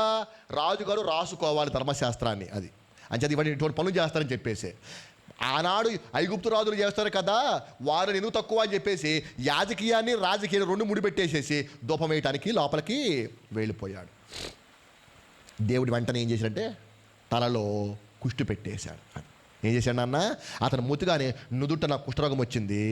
ఆ ఒక్కసారి ప్రవేశించవలసిన రాజు జీవితాంతం కూడా ఆ మందిరంలోకి ప్రవేశించిన శిక్ష వేశాడు ప్రియతని బిడ్డ. అది మనలో ఉన్న కుష్టి ఉంటే నేను చెప్పొచ్చేది గర్వం అనే కుష్టు, ఘనత పొందవన్న ఆశ కుష్టి ప్రియతని బిడ్డ. అది ఉజ్జియాకి ఏం కలిగిందంటే లోకులు మాదిరిగా నేను కూడా ఘనత పొందాలి అనే దేవుడికి విరోధముగా అది వ్యవహారము. అది ఘనత పొందాలని ఆశ కలిగి ఉన్న తప్పేమీ కాదు, కానీ ప్రియతని బిడ్డ దేవుడు హెచ్చిస్తాడు మనల్ని. కానీ దేవుడి చట్టానికి విరోధముగా అలా గర్వమైనటువంటి రావడం వల్ల అతను పతనమైపోయాడు. అలాగే మనలో కూడా మనకు తెలియకుండానే అది చిన్నవాడైనా పెద్దవాడైనా ఎలాంటి వాడు ఏ స్థితిలో ఉన్నప్పుడు కూడా ఆటోమేటిక్గా ఏం వస్తుంది? మనకి గర్వం వస్తుంది ప్రియతని బిడ్డ. ఆ గర్వమే మనలో ఉన్నటువంటి కుష్టు అని చెబుతున్నాడు అన్నమాట. అది దేవునికి ఇష్టం లేనివి గర్వము, అహంకారము, కుటిలమైన మాటలు, నాకు అసహ్యములు అన్నాడు దేవుడు. అది దేవునికి ఇష్టం లేనివంటే మొట్టమొదటి ఏంటంటే గర్వము. ఆనాడు సాతాను పడదొడ కారణం ఏంటంటే గర్వమే కదా, మీకు తెలుసు ఆ విషయము. అది గర్విష్ఠులు దేవుని వద్ద ఉండలేరండి. అది కేవలం దీన మనస్కులు మాత్రమే ఆయన వద్ద ఉండగలుగుతారు తప్పితే గర్విష్ఠులు ఎవరు కూడా ఉండటానికి ఉండరు. మనకు కనపడంగానండి ప్రతి మనిషిలో ఉంటుందండి. అది మనకు కనపడం కానీ ప్రతి మనిషిలో ఏముంటుంది? మనకు తెలియకుండానే గర్వం ఉంటుంది ప్రియతని బిడ్డలారా. కానీ మనం క్రైస్తవులం కాబట్టి, దేవుని బిడ్డలం కాబట్టి మనలో గర్వం ఉండటానికి వీల్లేదు. ఆ గర్వం కనుక ఉన్నట్లయితే మనలో ఏమున్నట్టయితే తలలో కుష్టున్నట్టు ప్రియతని బిడ్డ. అది దాన్ని తలపోగర్ర వీడికి అంటారు చూసారు ఊళ్ళో వాళ్ళు, అదే తలలో కుష్టు అనమాట. ఇంకో మాట మీకు చెప్తాను. సమూయేలు 2వ గ్రంథములో 24వ అధ్యాయంలో 1వ వచనం. సమూయేలు 2వ గ్రంథము 24వ అధ్యాయం 1వ వచనం.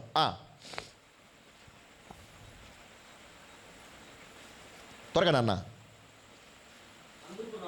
అందుకు రాజు తన యొద్దనున్న 24 1వ వచనం. సమూయేలు 2వ గ్రంథము 20 ఆగనన్న. సమూయేలు 2వ గ్రంథము 24వ అధ్యాయము 1వ వచనం. అదేనా?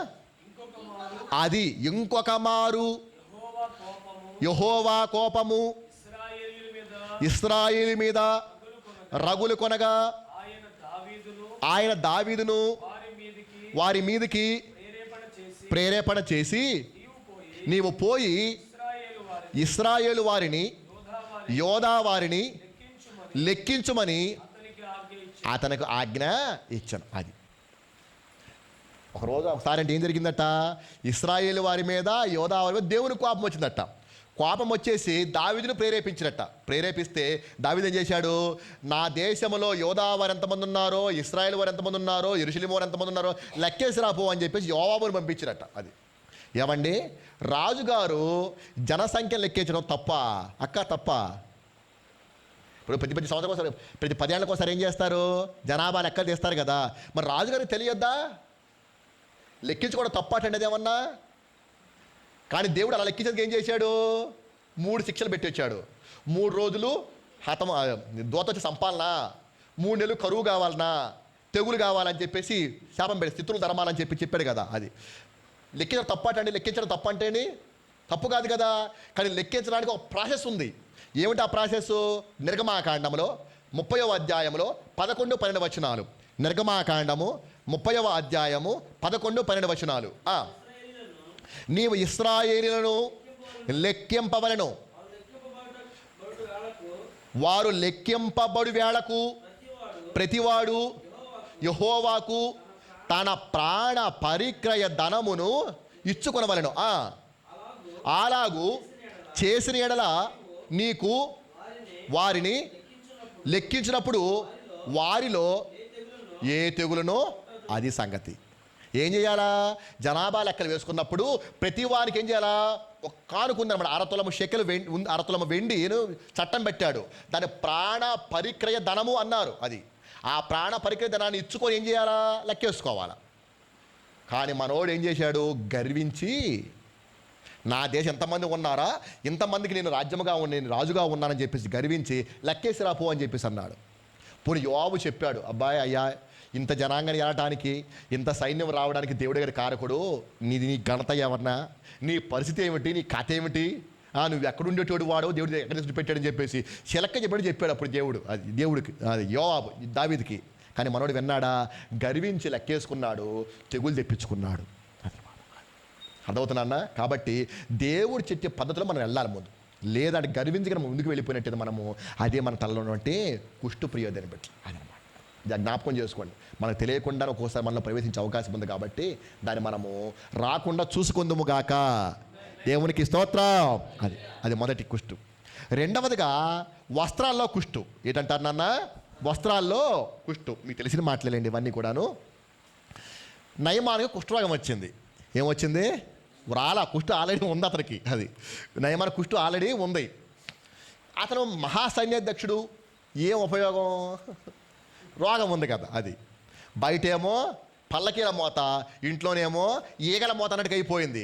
లోకమంతా గంట పొందుతున్నాడు కానీ రోగం మాత్రము ఇబ్బంది పెట్టేస్తుంది అతన్ని. అది ఇప్పుడు ఏమంటారంటే, ఇప్పుడు సపోజ్ అనకూడదులే కొన్ని విషయాలు మనం ఉచ్చరించకూడదులే కానీ, ఎంతకెళ్తే ఏమిటిరా రోగం ఉందరా వాడికి, రెక్కలేసి మాట్లాడతాం కదా మనము.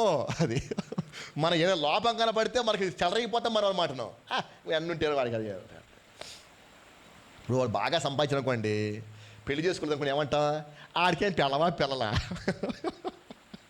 అది తేలిక మాట్లాడతాం మనం. ఊరికే మన ఇష్టం అనమాట. అది పిల్లలేనుకోండి, పిల్లలేదు జల్లలేదు, ఆడికి ఉంటే లేకపోతే ఇది రకమాట. మనకు ఉన్నదాన్ని చూసుకొని అవతల మనం ఏం చేస్తాం, మనం రెక్లెస్గా మాట్లాడతాం. అది దేవుడు అతనికి ఆ స్థితి నియమించాడు అంతే. అది దేవుడు అతనికి ఆ స్థితి నియమించాడు. అది ఆ స్థితిలో మనం ఉండాల్సిందే ప్రియదని బిడ్డలారా. దేవునికి స్తోత్రం. ఒకటి మగపిల్లలు పుట్టరు, ఆడపిల్లలే పుడతారు. తప్పది ఏమన్నా? అసలు పిల్లలే లేకపోతే చాలామందికి లేరు. ఆ మాటకు వస్తే ఇచ్చినట్టు దేవుడు గొప్పతనమే కదా అది. అది అందరూ మాలాగా మగపిల్లలు ఎట్ట పుడతారు? నాకు 2 మగపిల్లలు, అక్కయ్య గారికి 2 మగపిల్లలు, అందరూ మగపిల్లలు పుడతారా? చెప్పండి నాన్న.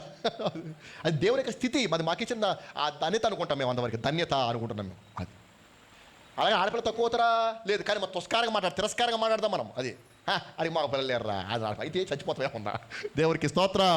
అంటే అలాగా మాట్లాడుతున్నారు. తను కూడా ఆ తీవ్రత చెప్తున్నాను, ఆ తీవ్రత కోసం చెబుతున్నా. అది అలాగే లోకమంతా జయించుకుంటూ వస్తాడు, కానీ నయమానికి కుష్ఠం వచ్చినప్పటికీ విచిత్రంగా మాట్లాడుతాను, అందరూ కూడా తిరస్కారంగా మాట్లాడేటప్పటికి భరించలేకపోయాడు. అది చిచ్చి ఎంత చేస్తున్నాను, ఎంత గణతమవుతున్నాడు, కానీ నాకు రోగాన్ని బట్టి అంతా తిరస్కారంగా చూస్తున్నారు. అది విచిత్రం ఎలాగుందంటే భార్య కూడా దగ్గర రావట్లే. అది అంతే కదండి, మరి తప్పు అనుకోవద్దు. అది రావటప్పటికి ఇంకెందుకు ఇంత ఘనత నాకెందుకు అని చెప్పేసి బాగు చేయాలి, మరి బాగుపడాలి, కానీ వైద్యం ఎక్కడా లేదు. కానీ ఇశ్రాయేలు ప్రవక్తలు మాత్రం బాగు చేస్తున్నారట, మాట మాత్రం ఇస్తే బాగు చేస్తారని విన్నాడు అన్నమాట. రాజుగారు ఉత్తరం రాశాడు, మీ దేశంలో బాగు చేసే వాళ్ళు ఉన్నారట, నేను వస్తున్నాను, నన్ను బాగు చేసి పంపిమ్మన్నాడు. ఆ లెటర్ను కాక రాజుగారికి పిచ్చెక్కిపోయింది. బట్టలు చింపేసుకొని నేను బాగు చేయటం ఏమిటి, కుష్ఠరోగం వస్తే బాగు చేసేది ఎవరు, దేవుడు తప్ప ఇంకెవడు లేడు, నేనేం దేవుడినా అని చెప్పి అసలు ఈ కావాలని చెప్పిన ఆమె గొడవడి కూడా కోసం కాకపోతే తతకమంతా ఏంటంటారు అని చెప్పేసి రాజుగారి పాపం తెగ ఫీల్ అయిపోయాడు. అది ఈ విషయం ఎవరు తెలిసిపోయిందంటే ఎలీషాకి తెలిసింది. సరే రాని చూద్దామని చెప్పేసి అనుకున్నాడు. వచ్చినాకల్లా అక్కడ నిలబడ్డాడు. అయ్యా నా కుష్ఠరోగం అన్నాడు. సరే యోర్దాను ఉంది కానీ మునిగిపోమన్నాడు, 7 మార్లు మునిగిపోమన్నాడు. అది చెప్పిన మాట వినాలి కదా. ఇతనేమన్నాడు, మా దేశ నదులు లేవని అక్కడికి వచ్చాము అని అన్నాడు. అని వెళ్ళిపోతామంటే అన్నాడు, అయ్యా ఇంత తిరిగాం కదా, అది చెప్పిన మాట ఇంటి తప్పేటయ్యా, ఇంకేం చేయమన్నాడు, నిన్ను ఏం చేయమనలేదు కదా, మురగమంటమే కదా, పాస్టర్ గారు కదా, పెద్ద పాస్టర్ గారు చెప్పారు కదండి, చెప్పిన మాట ఇంటి తప్పేటి మనము, పదం పండి అన్నాడు. మునిగేశాడు, కుష్ఠరోగము బాగా వచ్చాడు. యాక్చువల్గా మన నయమాన్ గారు పూజించే దేవత ఎవరు, ఆమె పేరేం పేరు, రిమ్మోను దేవత. ఆ దేవత పేరేం పేరు నాన్న, రిమ్మోను దేవత. రిమ్మోను దేవత గుడి కట్టించేసి దోపదేపం వేసేవాడు మనోడు అనమాట. వ్యవహార కథ వేరుగుండేది అనమాట. అది ఇప్పుడు రిమ్మోను దేవత దగ్గరికి వెళ్తలే, అది వెళ్ళనన్నాడు వచ్చి ఎలీషా దగ్గరికి వచ్చేసి, ఎలీషా గారు నీ దేవుడే గొప్ప దేవుడు, నేను రిమ్మోను దేవతను కొలిచేవాడిని అయ్యా, నేను నేను రిమ్మోను దేవత జోలి పోను, నేను నీ దేవుడిని నేను నమ్ముతాను, నేను అయితే నన్ను బాగు చేసావు కాబట్టి, నీ దేవుడిని బాగు చేసాడు కాబట్టి, ఇదిగో ఈ వస్త్రాలు నీకు ఏది వెండి బంగారం ఏది కాబట్టి అది పట్టుకుపోనాయని అని చెప్పాను. నాకు ఏది వద్దన్నాడు. దేవునికి స్తోత్రం చెప్పడమ్మా, దేవునికి స్తోత్రం. అదే గొప్ప విషయం పేదరిని బిడ్డలారా. అది ఒక అన్యుడు మన దగ్గరికి వచ్చి స్వస్థపడినప్పుడు అతని వద్ద మనం ఏం ఆశించకూడదు. అది ఇప్పుడు మీరు ఏమంటారంటే, సపోజ్ ఇలాగంటాను నేను, మీకు తెలిసిన ఒక ఫ్రెండ్ ఉన్నాడు, అతని హెల్త్ బాగోలేదు, మన చర్చి పట్టుకొచ్చేశారు, అయ్యగారు ప్రార్థన చేశారు, స్వస్థపడ్డాడు.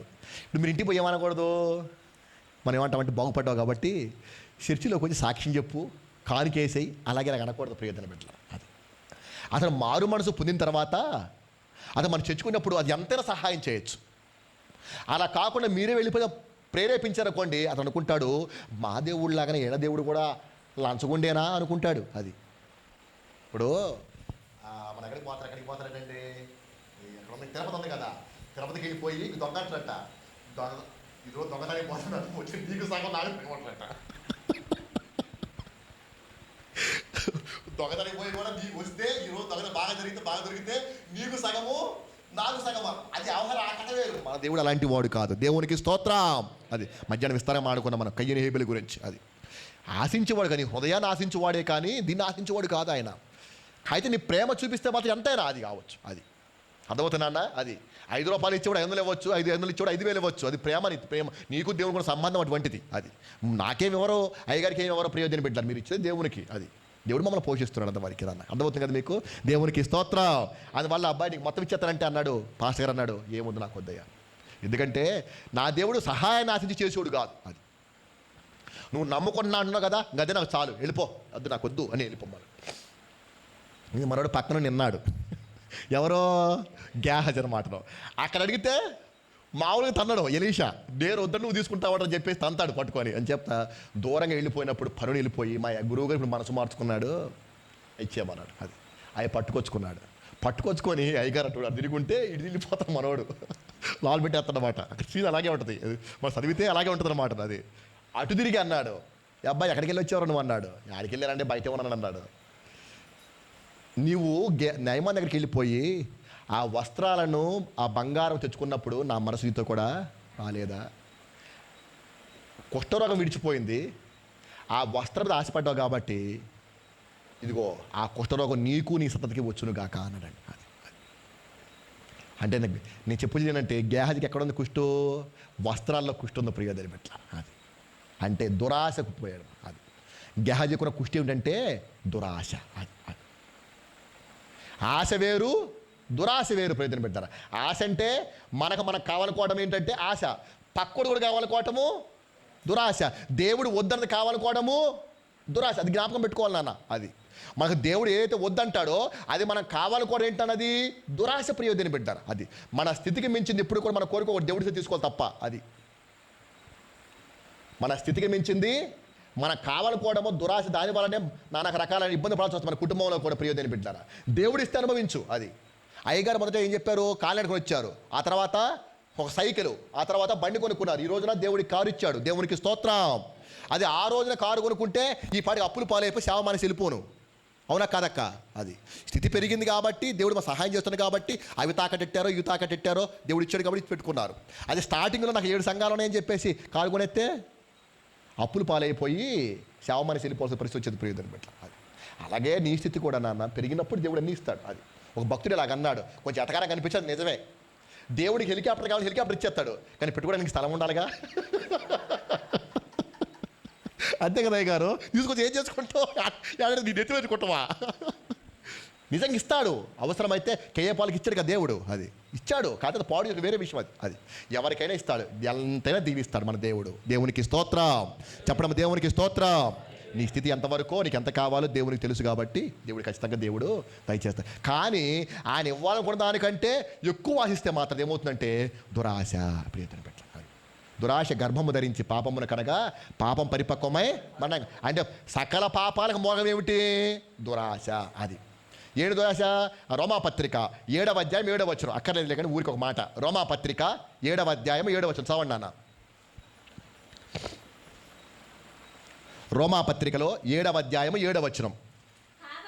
కాబట్టి ఏమందుము ధర్మశాస్త్రము పాపమాయన అట్లన రాదు, ధర్మశాస్త్రం వలనే కానీ పాపమనగా ఎటుదో నాకు తెలియపోను. ఆశింపవద్దని ధర్మశాస్త్రము చెప్పని ఎడల దురాశ అనగా ఎటుదో నాకు. అది ఏం చెప్పిన ధర్మశాస్త్రం? ఆశింపవద్దు అబ్బాయి చెప్పిందట. ఏం ఆశించకూడదు?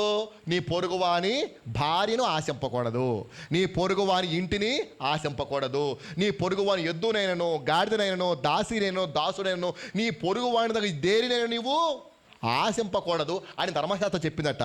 ఆయన చెప్పిన దాన్ని కనుక ఎగతాళి చేసి కనుక మనం తోచిపుచ్చినట్టయితే అదే దురాశ అన్నాడు. అది నీకు భార్య ఉండగా వేరొక భార్య ఎందుకు? నీకు భర్త ఉండగా వేరొక భర్త ఎందుకు? నీకు ఇల్లు ఉండగా వేరొక ఇల్లు ఎందుకు? ఇదిగో గాడిద ఉండగా ఇంకో గాడిద ఎందుకు? అలాగా ఆశించటమే దురాశ అని చెప్పాడు ప్రియదేని బిడ్డ. అందువుతున్నా అన్న దేవునికి స్తోత్రం. వీడికి వస్త్రాలు ఉన్నాయి, అన్నీ వెండి ఉంది, బంగారు అన్నీ ఉన్నాయి, ఉంటే లేకపోతే దేవుడు ఇచ్చేస్తాడు. అది కానీ మనవాడు ఏం చేశాడు? దేవుడు వద్దన్న దాన్ని తీసుకొచ్చేసి పెట్టుకున్న కాలం చేత దురాశ పూడైపడిపోయిందని బిడ్డారు. అది అమ్మ. రెండవదిగా వస్త్రంలో కుష్టి ఏమిటంటే దురాశ. అది మూడవది ఏమిటంటే ఇంట్లో కుష్టు. చెప్పడం సార్ నాన్న, ఇంట్లో కుష్టు. చూద్దాం ఒక మాట. మత్తయి సువార్త 26వ అధ్యాయము 6వ వచనం. ఒక 10 నిమిషాలు ముగించేసుకుందాం అన్న, ఒక 10 నిమిషాలు ముగిద్దాం. మత్తయి సువార్త 26వ అధ్యాయము 6వ వచనం. ఉపమాన రీతిగా యేసు బేతనియలో కుష్ఠరోగి అయిన సీమోను ఇంట ఉన్నప్పుడు ఒక స్త్రీ మిక్కిలి విలువగల అత్తరబుడి తీసుకొని, సరే నా స్టోరీ చెప్పాను, తెలిసిన మాట. అది బేతనీకి వెళ్ళాడు. ఏంటికి వెళ్ళాడు? కుష్ఠరోగి అయిన సీమోనికి వెళ్ళాడు. చరిత్ర ప్రకారము ఈ కుష్ఠరోగి యొక్క సీమోని యొక్క భార్య ఎవరంటే మార్తమ్మ గారు. ఎవరమ్మా చెప్పండి అన్న. చరిత్ర ప్రకారం అంతేరా, తప్పేం చెప్పట్లేదు నేను. కుష్ఠరోగి యొక్క సీమోని యొక్క భార్య ఎవరు? మార్తమ్మ గారు. ఈ కుష్ఠరోగి సీమోను మిక్కిలి ధనవంతుడు. అది అయితే కాలక్రమంలో ఆయన చనిపోయాడు. ఆస్తి మొత్తం భార్యకు వచ్చింది, మార్తమ్మకు వచ్చింది. ఆమె ఒంటరిగా ఉండలేక చెల్లెని మరియమ్మని లాజరును పట్టుకుని ఇంట్లో ఉంటుందన్నమాట. అందుకే యేసుప్రభు వారిని ఎప్పుడు వచ్చినా కూడాను వారు యేసుప్రభు వారు గలిలయ తీరాన సువార్త చెబుతున్నప్పుడు ఆ మాటలు వీళ్ళు మారు మనసు పొందారు. వీళ్ళు ఎవరు? మరియా, మార్త, లాజరు, ఈ ముగ్గురు మారు మనసు పొందారు. ఈయన చనిపోయాడు, భర్త చనిపోయాడు కాబట్టి ఆస్తి ఉంది కాబట్టి ఆ సహచరుడు ఏమందంటే, అయ్యా నువ్వు ఎప్పుడు మా ఊరి మీదగా సువార్తకు వెళ్ళినప్పుడు కూడాను మా ఇంటికి రాకుండా వెళ్ళబాకు, నువ్వు మా ఇంటి దగ్గర వచ్చి కాస్త రెస్ట్ తీసుకొని అవసరమైతే మా ఆతిథ్యం స్వీకరించి ఇంటికి వెళ్ళిపోని చెప్పి సహచర్యం పెంచుకున్నారన్నమాట. అది ఒకవేళ ఆమె పేదవాళ్ళు అనుకోండి, అంత అవసరం లేదు. ప్రభువారు ఒక్కడొస్తారా? అలాగా కూడా చాలామంది వచ్చేస్తారు. అది కూడా చాలామంది వస్తారు, కనీసం 12 మంది వస్తారు. ఆ రోజున ఏం జరిగింది? ఏ రోజున? ఈమెకి నీకు చింత లేదా తిట్టిందే, ఏమయ్యా అని ఒకదాని కష్టపడుతూ నీకు చింత లేదా తిట్టింది. అప్పుడు ఎంతమంది ఉన్నారు? 80 మంది ఉన్నారు. 70 మంది ఇతర శిష్యులు, 10 మంది అపోస్తులు, ఈయన మొత్తం 83 మంది ఉన్నారు. అయినప్పటికీ ఆమె రెడీయే, కానీ పని చేయడానికి మాత్రము ఒక్కటే చెప్పి తిట్టింది అన్నమాట. కారణం అదే. అది అంటే ఆ కుష్ఠరోగి సీమోన్ ఇంట్లో ఆయన అంటే మార్తమ్మ ఇంటికి వెళ్ళాడు అన్నమాట. అది ఆమె ఏం చేసిందంటే ఇంటికి రాగానే అయ్యగారు మన ఇంటికి వచ్చని చెప్పేసి పగల కొట్టేసి చేసింది. ఆ పక్కనే ఉన్నాడు ఎవరో యోధ. అది యోధా వచ్చినాడు. అంత డబ్బులు ఎక్కువైపోయామ్మా నీకు? ఏంటి వీడికి సనువు ఉంది. అది ఎందుకంటే చాలాసార్లు వచ్చాడు కదా. అంత డబ్బులు ఎక్కువైపోయాయి నీకు? అవి అమ్మేస్తే ఎంత వస్తాయి? 50,000 వస్తాయి కదా. దాని ఖరీదు 50,000 అండి. 50,000 వచ్చేస్తాయి కదా. ఆ 50,000 నాకు ఇచ్చేస్తే నేను బేదలకు ఇచ్చేస్తాను కదా అన్నాడు. కానీ బైబిల్ సమాధానం చెబుతుంది, వాడు బేదల మీద శ్రద్ధ ఉండి కలిగి అది కాదు, కానీ వాడు ఆ సొమ్మును దొంగిలించుచు వచ్చాను. అంటే అసలు కుష్ఠరోగి ఎవడో? సీమోను కాదు, ఈడే కుష్టి. అది వీడి ఒంట్లోనే కుష్టి ఉంది ప్రియదని పెట్టారు. అది వీడి ఇంట్లోనే కుష్టి ఉందన్నమాట. ఇల్లు అంటే ఒళ్ళు కూడా కాబట్టి, మన దేహమే దేవాలయం అన్నాడు కాబట్టి ఇల్లు అన్నాడు కాబట్టి, మనమే ఆయన ఇల్లు అన్న దేవుడు కాబట్టి ఈడు ఉందన్నమాట. అది వీడు దొంగ అన్నమాట.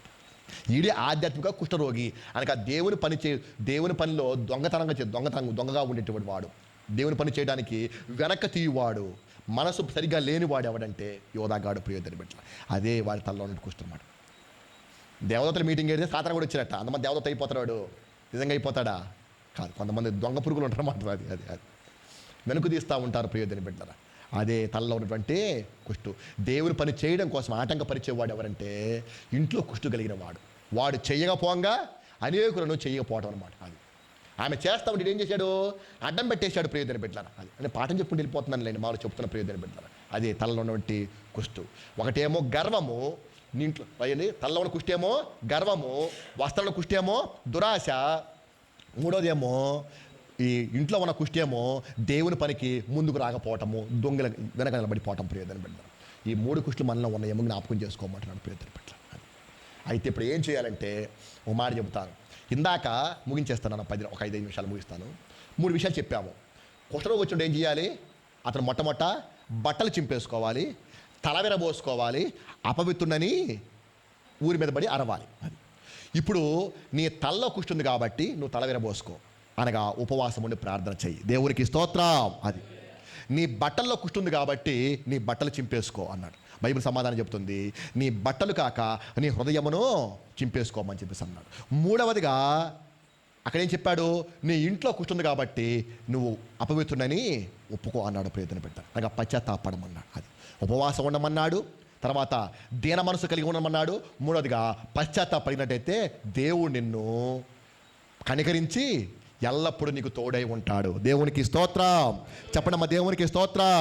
అర్థమైంది నాన్న? ఒకటేమో నీ తలలో కుష్టి ఉంది కాబట్టి తలవెర పోసుకో, అనగా ఉపవాసం ఉండి ప్రార్థన చెయ్యి. నీ బట్టల్లో కుష్టి ఉంది కాబట్టి బట్టలు చింపుకో, అనగా నీ హృదయాన్ని చింపుకో, దీన మనసు కలిగి ఉండు. నీ ఇంట్లో కుష్టి ఉంది కాబట్టి నువ్వు అపవిత్రుడని ఒప్పుకో, ప్రభు వద్ద పశ్చాత్తాపడమని చెప్పాడు ప్రియదని బిడ్డలారా. ఒక పాస్టర్ గారట ఇలాగే చెప్పేంత వాక్యం చెప్తూ, మీ పాపాలు ఒప్పుకోండి అని చెప్తున్నట్ట. ముసలాం ఉండి ఆ మాటని పాపాలు ఒప్పుకొని చెప్పేసి గోడతో తిరిగి నన్ను కడుగు అంటా ఉందట. ఇంతలో యేసుబాబు వచ్చి ఏటమ్మా నిలబడట. ఈ మొహంపైకి ఎవరు బాబా నువ్వు అన్నట్ట. నేనమ్మా యేసుబాబు నమ్మానట. ఎందుకు వచ్చావు బాబా అంటే, ఇందాక నుంచి కడుగు అంటున్నావు కదా, కడగటానికి వచ్చాను బాబా అన్నట్ట. అంటే వాడికి మరి కడగటానికి వచ్చేవాడు కడగకుండా ఏం చేస్తున్నావు బాబా నువ్వు అన్నట్టు ముసలాగా. అప్పుడు ప్రభు అన్నట, ఇందాక నుంచి కడుగు అన్న తప్పితే చెప్పావా? రోడ్డు మీద వెళ్తా ఉంటే బురదంటుకుని చెప్పు, నీళ్లు పట్టుకొస్తా. అశుద్ధం చెప్పు, సబ్బు నీళ్ళు పట్టుకొచ్చేస్తాను. పాపడుకు చెప్పు, నా రక్తం పట్టుకొస్తా. దేవునికి స్తోత్రం. అలా అక్కడ ఊరిగా కడగమంటే ఏం కడుగుతాడు నా మొఖం? ఏముందో నీకు తెలియక దేవునికి తెలియాలి కదా. అది అన్నవద్దు ప్రియదని బిడ్డలారా. అలాగనే నువ్వు ఎక్కడ కూర్చున్నావో నాకేం తెలుసు? పశ్చాత్తాపడు, దీన మనసు కలిగి ఉండు, తర్వాత ఉపవాసం ఉండు నాన్న. అది ఉపవాసం ఉండి ప్రార్థన చేసుకో. దీన మనసు ప్రభు దగ్గర దీన మనసు కలిగి ఉండండి. పశ్చాత్తాపడినట్టయితే దేవుడు నీకు సహాయం చేసి కంగారు పడక నాన్న, నేను నీకు కుష్ఠరోగి తోడైనట్టుగా నేను నీకు ఎల్లప్పుడు కూడా తోడే ఉంటానని చెప్పేసి నీ పైన కనికర పడతాడు. దేవునికి స్తోత్రం. అంటే చెప్పడం దేవునికి స్తోత్రం. లాస్ట్ మనం చెప్పి ముగించేస్తాను ప్రియదని పెట్టారా. బాగుపడ్డావు, బాగానే ఉంది, దేవునికి తోడైనాడు, బాగానే ఉంది. ఇప్పుడు దేవుడు ఏం చెప్పాడు? నీవు శుద్ధుడు అయినందుకు నువ్వు వెళ్ళి యాజకునికి కనపరుచుకో. అది అంటే ఎక్కడికి వెళ్ళమన్నాడు? మొట్టమొదట చర్చికి వెళ్ళరా అని చెప్పాడు ప్రియదని పెట్టారు. అది చర్చికి ఆ రోజులు ఎందుకు వెళ్ళాలంటే ఆ రోజుల్లో డాక్టర్లు ఎవరు? యాజకులే డాక్టర్లు. అది వాడు కుష్ఠరోగం ఉందా పోయిందని డిక్లేర్ చేసేది ఎవరు? యాజకులే కాబట్టి ఇదిగో నువ్వు బాగైనావు, మరి నేను చెబితే బాగోదు కదా, మనం డిక్లేర్ చేయాలి కాబట్టి పెద్ద పాస్టర్ ఉన్నాడు కాబట్టి చూపించుకోపని అని చెప్పేసి అన్నాడు. ఆడికి వెళ్ళిపోయిన తర్వాత చూపించుకున్న తర్వాత మోషే నియమించిన కానుకను ఖండితముగా వేయమన్నాడు. దేవునికి స్తోత్రం. అంటే ఇది ఎవడైనా సరే శుద్ధుడిగా అయితే మొట్టమొదటి చేసిన పని ఏమిటంటే కానుక సమర్పించాలి. ఖండితముగా చెప్పాడు. ఏ తెయ్యి లేకుంటలేదు, ఉంటే లేకుంటలేదు అనలే. అది ఏమన్నాడు? ఖండితముగా వేయవలసిందే అన్నాడు. అనగా మనమందరం ఒకప్పుడు కుష్ఠరోగులుగా ఉన్నాం.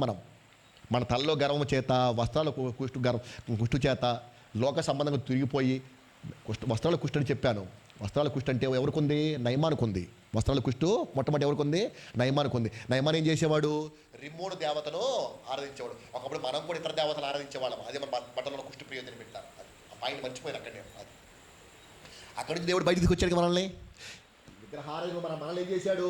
ఆ కుష్టును తీసివేసి ఎక్కడికి తీసుకొచ్చాడు. కాబట్టి ఇప్పుడు ఏం చేయాలి? నువ్వు దేవుడు కృతజ్ఞతగా కానుకలు నువ్వు సమర్పించాలి. రెండవదిగా సాక్ష్యం చెప్పాలి. ఏం చేయాలి నాన్న? సాక్ష్యము చెప్పాలి. అది నీవు వెళ్ళి సాక్ష్యార్థమై అని చెప్పేసి అన్నాడు. అంచేత ఈ మాట చెప్తాను ప్రయోజనం బిడ్డారా, మనమందరం వ్యక్తిగతంగా సాక్ష్యం చెప్పాలి. చర్చిలో సాక్ష్యం చెబుతాం, అది మన మధ్య. కానీ అలా కాదు నాన్న, ఇంటింటికి సాక్ష్యం చెప్పాలి. ఇంటింటికంటే ఊరికి వెళ్ళి చెప్పమని కాదు. నీ స్నేహితులు ఉంటారు, నీ బంధువులు ఉంటారు. ఎలర్జీ ఉందండి, అందుకని ఎమ్మడి చేస్తున్నారు. కరోనా కాదులేండి బాబా, ఇప్పుడు చేసింది. దేవునికి స్తోత్రం చెప్పడం, దేవునికి స్తోత్రం. ఈ మాటలు ముగిస్తాను అన్న. మన వ్యక్తిగత విషయాలు మనం పని చేసుకునేటప్పుడు, ఇంట్లో ఉన్నప్పుడు ఎదురింటి వాళ్ళు, పక్కింటి వాళ్ళు, అన్యులు చాలామంది ఉంటారు. వారి వద్దకు వెళ్ళి నీ వ్యక్తిగత సాక్షిని పంచుకోవాలి, పలుమార్లు పంచుకోవాలి. అది అప్పుడు వాళ్ళకి అవసరమైనప్పుడు జ్ఞాపకం వస్తాం మనం. అది అవసరమైనప్పుడు మనము జ్ఞాపకం వస్తుంది. ప్రియతను బిడ్డరా, దిక్కు వాళ్ళకి ఏవి తోచనప్పుడు నువ్వు చెప్పిన మాటలు జ్ఞాపకం వస్తాయి. ఓ పలానామని వాళ్ళ దేవుడు బాగు చేయరట, నేను కూడా ఒకసారి వెళితే బాగుండే అని జ్ఞాపకం వస్తాట. అది మనం ఏమనుకుంటామంటే మన సాక్ష్యం చెప్పగల మారిపోవాలనుకుంటే, ఇప్పుడు ఓడు మారిపోడు, అలాగా ఎవరో మారిపోడు, పలుమార్లు చెప్పగా మారిపోతారు వాళ్ళు. అది రెండోది, నువ్వు సాక్ష్యము ప్రకటించాలి. ఎలాగా? వ్యక్తిగత కలుసుకొని చెప్పాలి. అది దాని వ్యక్తిగత సువార్త అన్నారు. అది మూడవదిగా పరిచర్య చేయాలన్న. ఇక్కడ చెప్పాడు, పరిచర్య చెప్పాడు. అది మూడవది, పరిచర్య చేయాలి. ఊరికే ఉండకూడదు. రక్షణ ప్రతి విశ్వాసి కూడా ఏం చేయాలన్నా? ఊరికే ఉండకూడదు, పరిచర్య. నాలుగవదిగా సువార్త ప్రకటన చేయాలి. వాడు వెళ్ళి విస్తారంగా ప్రకటించుటకును ఆరంభించడం రాయబడి. అది 4 విషయాలు చేయాలి. ఒకటేమో కానుక, రెండోదేమో సాక్ష్యము, మూడోదేమో పరిచర్య, నాలుగోదేమో సువార్త ప్రకటన. ఈ 4 చేసినట్టయితే ప్రియమైన బిడ్డలారా, ఆయన రక్షించిన దానికి, ఆయన స్వస్థపరిచిన దానికి, ఆయనను ప్రేమించిన దానికి, తోడైన దానికి నీకు సాధకత ఏర్పడుతుంది ప్రియమైన బిడ్డ. కాబట్టి ప్రియమైన జ్ఞాపకం చెప్తాను, వాడు వెళ్ళి దాని గురించి విస్తారముగా ప్రకటించుటకు ఆరంభించను. కాబట్టి నీవు నేను కూడా ఒకప్పుడు కుష్ఠరోగులుగా ఉన్నాం ప్రియమైన బిడ్డ. కుష్ఠరోగులుగా ఉంటే దేవుడు మనల్ని చేరదీశాడు, మనం స్వస్థపరిచాడు, ఎల్లప్పుడూ మనకు తోడై ఉన్నాడు. మనకు తెలిసిన దాన్ని, మనం అనుభవిస్తున్న దాన్ని అనేకులు మనముకు పంచిపెట్టవలసిన వారమై ఉన్నాము. దేవునికి స్తోత్రం చెప్పడం, దేవునికి స్తోత్రం. వాక్య భాగం ముగించేశాను. ఈ గంటంబా ప్రసంగంలో, 1:20 నిమిషాల ప్రసంగంలో నేను ఏం చెప్పాను, మీరు ఏమన్నారు ఈ పూట? ఈరోజు మన కుష్ఠరోగం గురించి మనం ప్రస్తావించుకున్నాం నాన్న. కుష్ఠరోగం గురించి మనము ప్రస్తావించుకున్నాం.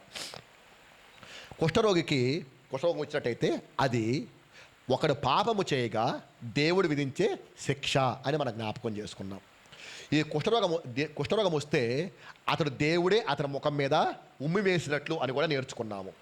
ఎవడైనా కుష్ఠరోగం వస్తే వాడు ఏం చేయాలి? మొట్టమొదట వెలివేయాలి, పంపివేయాలి, వెళ్ళగొట్టాలి, మాట్లాడకూడదు, భోజనం పెట్టకూడదు, తాకకూడదు నేర్చుకున్నాం.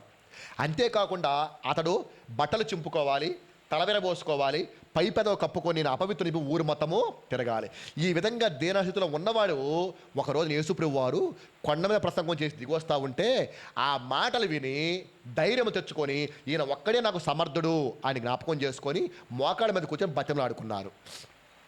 అతని విశ్వాసమును పోనివ్వకుండా దేవుడు అతను ముట్టడమే కాకుండా చెయ్యి పట్టుకొని అతని దగ్గరకు వచ్చేసి, అబ్బాయి ఇప్పటితో పో, నేను సదాకాలం మీకు తోడే ఉంటాను అటువంటి తోడైన భరోసా ఆయన కనికరాన్ని ఇచ్చాడు. ప్రియమైన బిడ్డారా, మన దేవుడు నిరంతరం మనకు తోడే ఉండు దేవుడు అని మనం జ్ఞాపకం చేసుకున్నాం. తర్వాత మనలో కూడా కొంత కుష్టి ఉన్నది. ఏమిటా కుష్టి అంటే, ఒకప్పుడు మనము నయమానులాగా విగ్రహారాధికులుగా మనము ఉన్నాం. ప్రియమైన బిడ్డారా, ఆ తర్వాత మన దైనిక విషయాల్లో గర్వం కలిగి ఉన్నాము. ఒక్కొక్కసారి మనకు దురాశ కూడా మనలోకి వస్తుందేమో ఉన్నట్టయితే పశ్చాత్తాపం ద్వారా, దీన మనసు ద్వారా, ఉపవాసము ద్వారా మనము పోగొట్టుకోవాలి. ప్రియమైన బిడ్డారా, కాబట్టి ఒకప్పుడు మనము అలాగ ఉన్నాము. దేవుడు మనం స్వస్థపరిచాడు కాబట్టి, తన బిడ్డ స్వీకరించాడు కాబట్టి, ఇప్పుడు నువ్వు చేయవలసిన పని ఏమిటంటే, మొట్టమొదట కానుక సమర్పించాలి, రెండవదిగా సాక్ష్యము చెప్పాలి, మూడవదిగా పరిచర్య చెయ్యాలి, నాలుగవదిగా సువార్త ప్రకటన చేయాలి. ప్రియమైన బిడ్డారా, ఇలాగ చేసినట్లయితే మనమందరం కూడా దేవుని బిడ్డలుగా ఉంటాము, అనేకులు ఆదర్శవంతులు అవుతాము, దేవుని రాజ్యం మనం విస్తారంగా మనము ప్రకటించిన వారం అవుతాం. కాబట్టి ఆ విధంగా అందరూ నడుచుకుని ఆశిస్తూ ఈ మాటలు ముగిస్తున్నాను. దేవుడు తన వినికిడిలో ఈ వాక్య భాగం ఫలింపచేయునుగాక. ఆమేన్.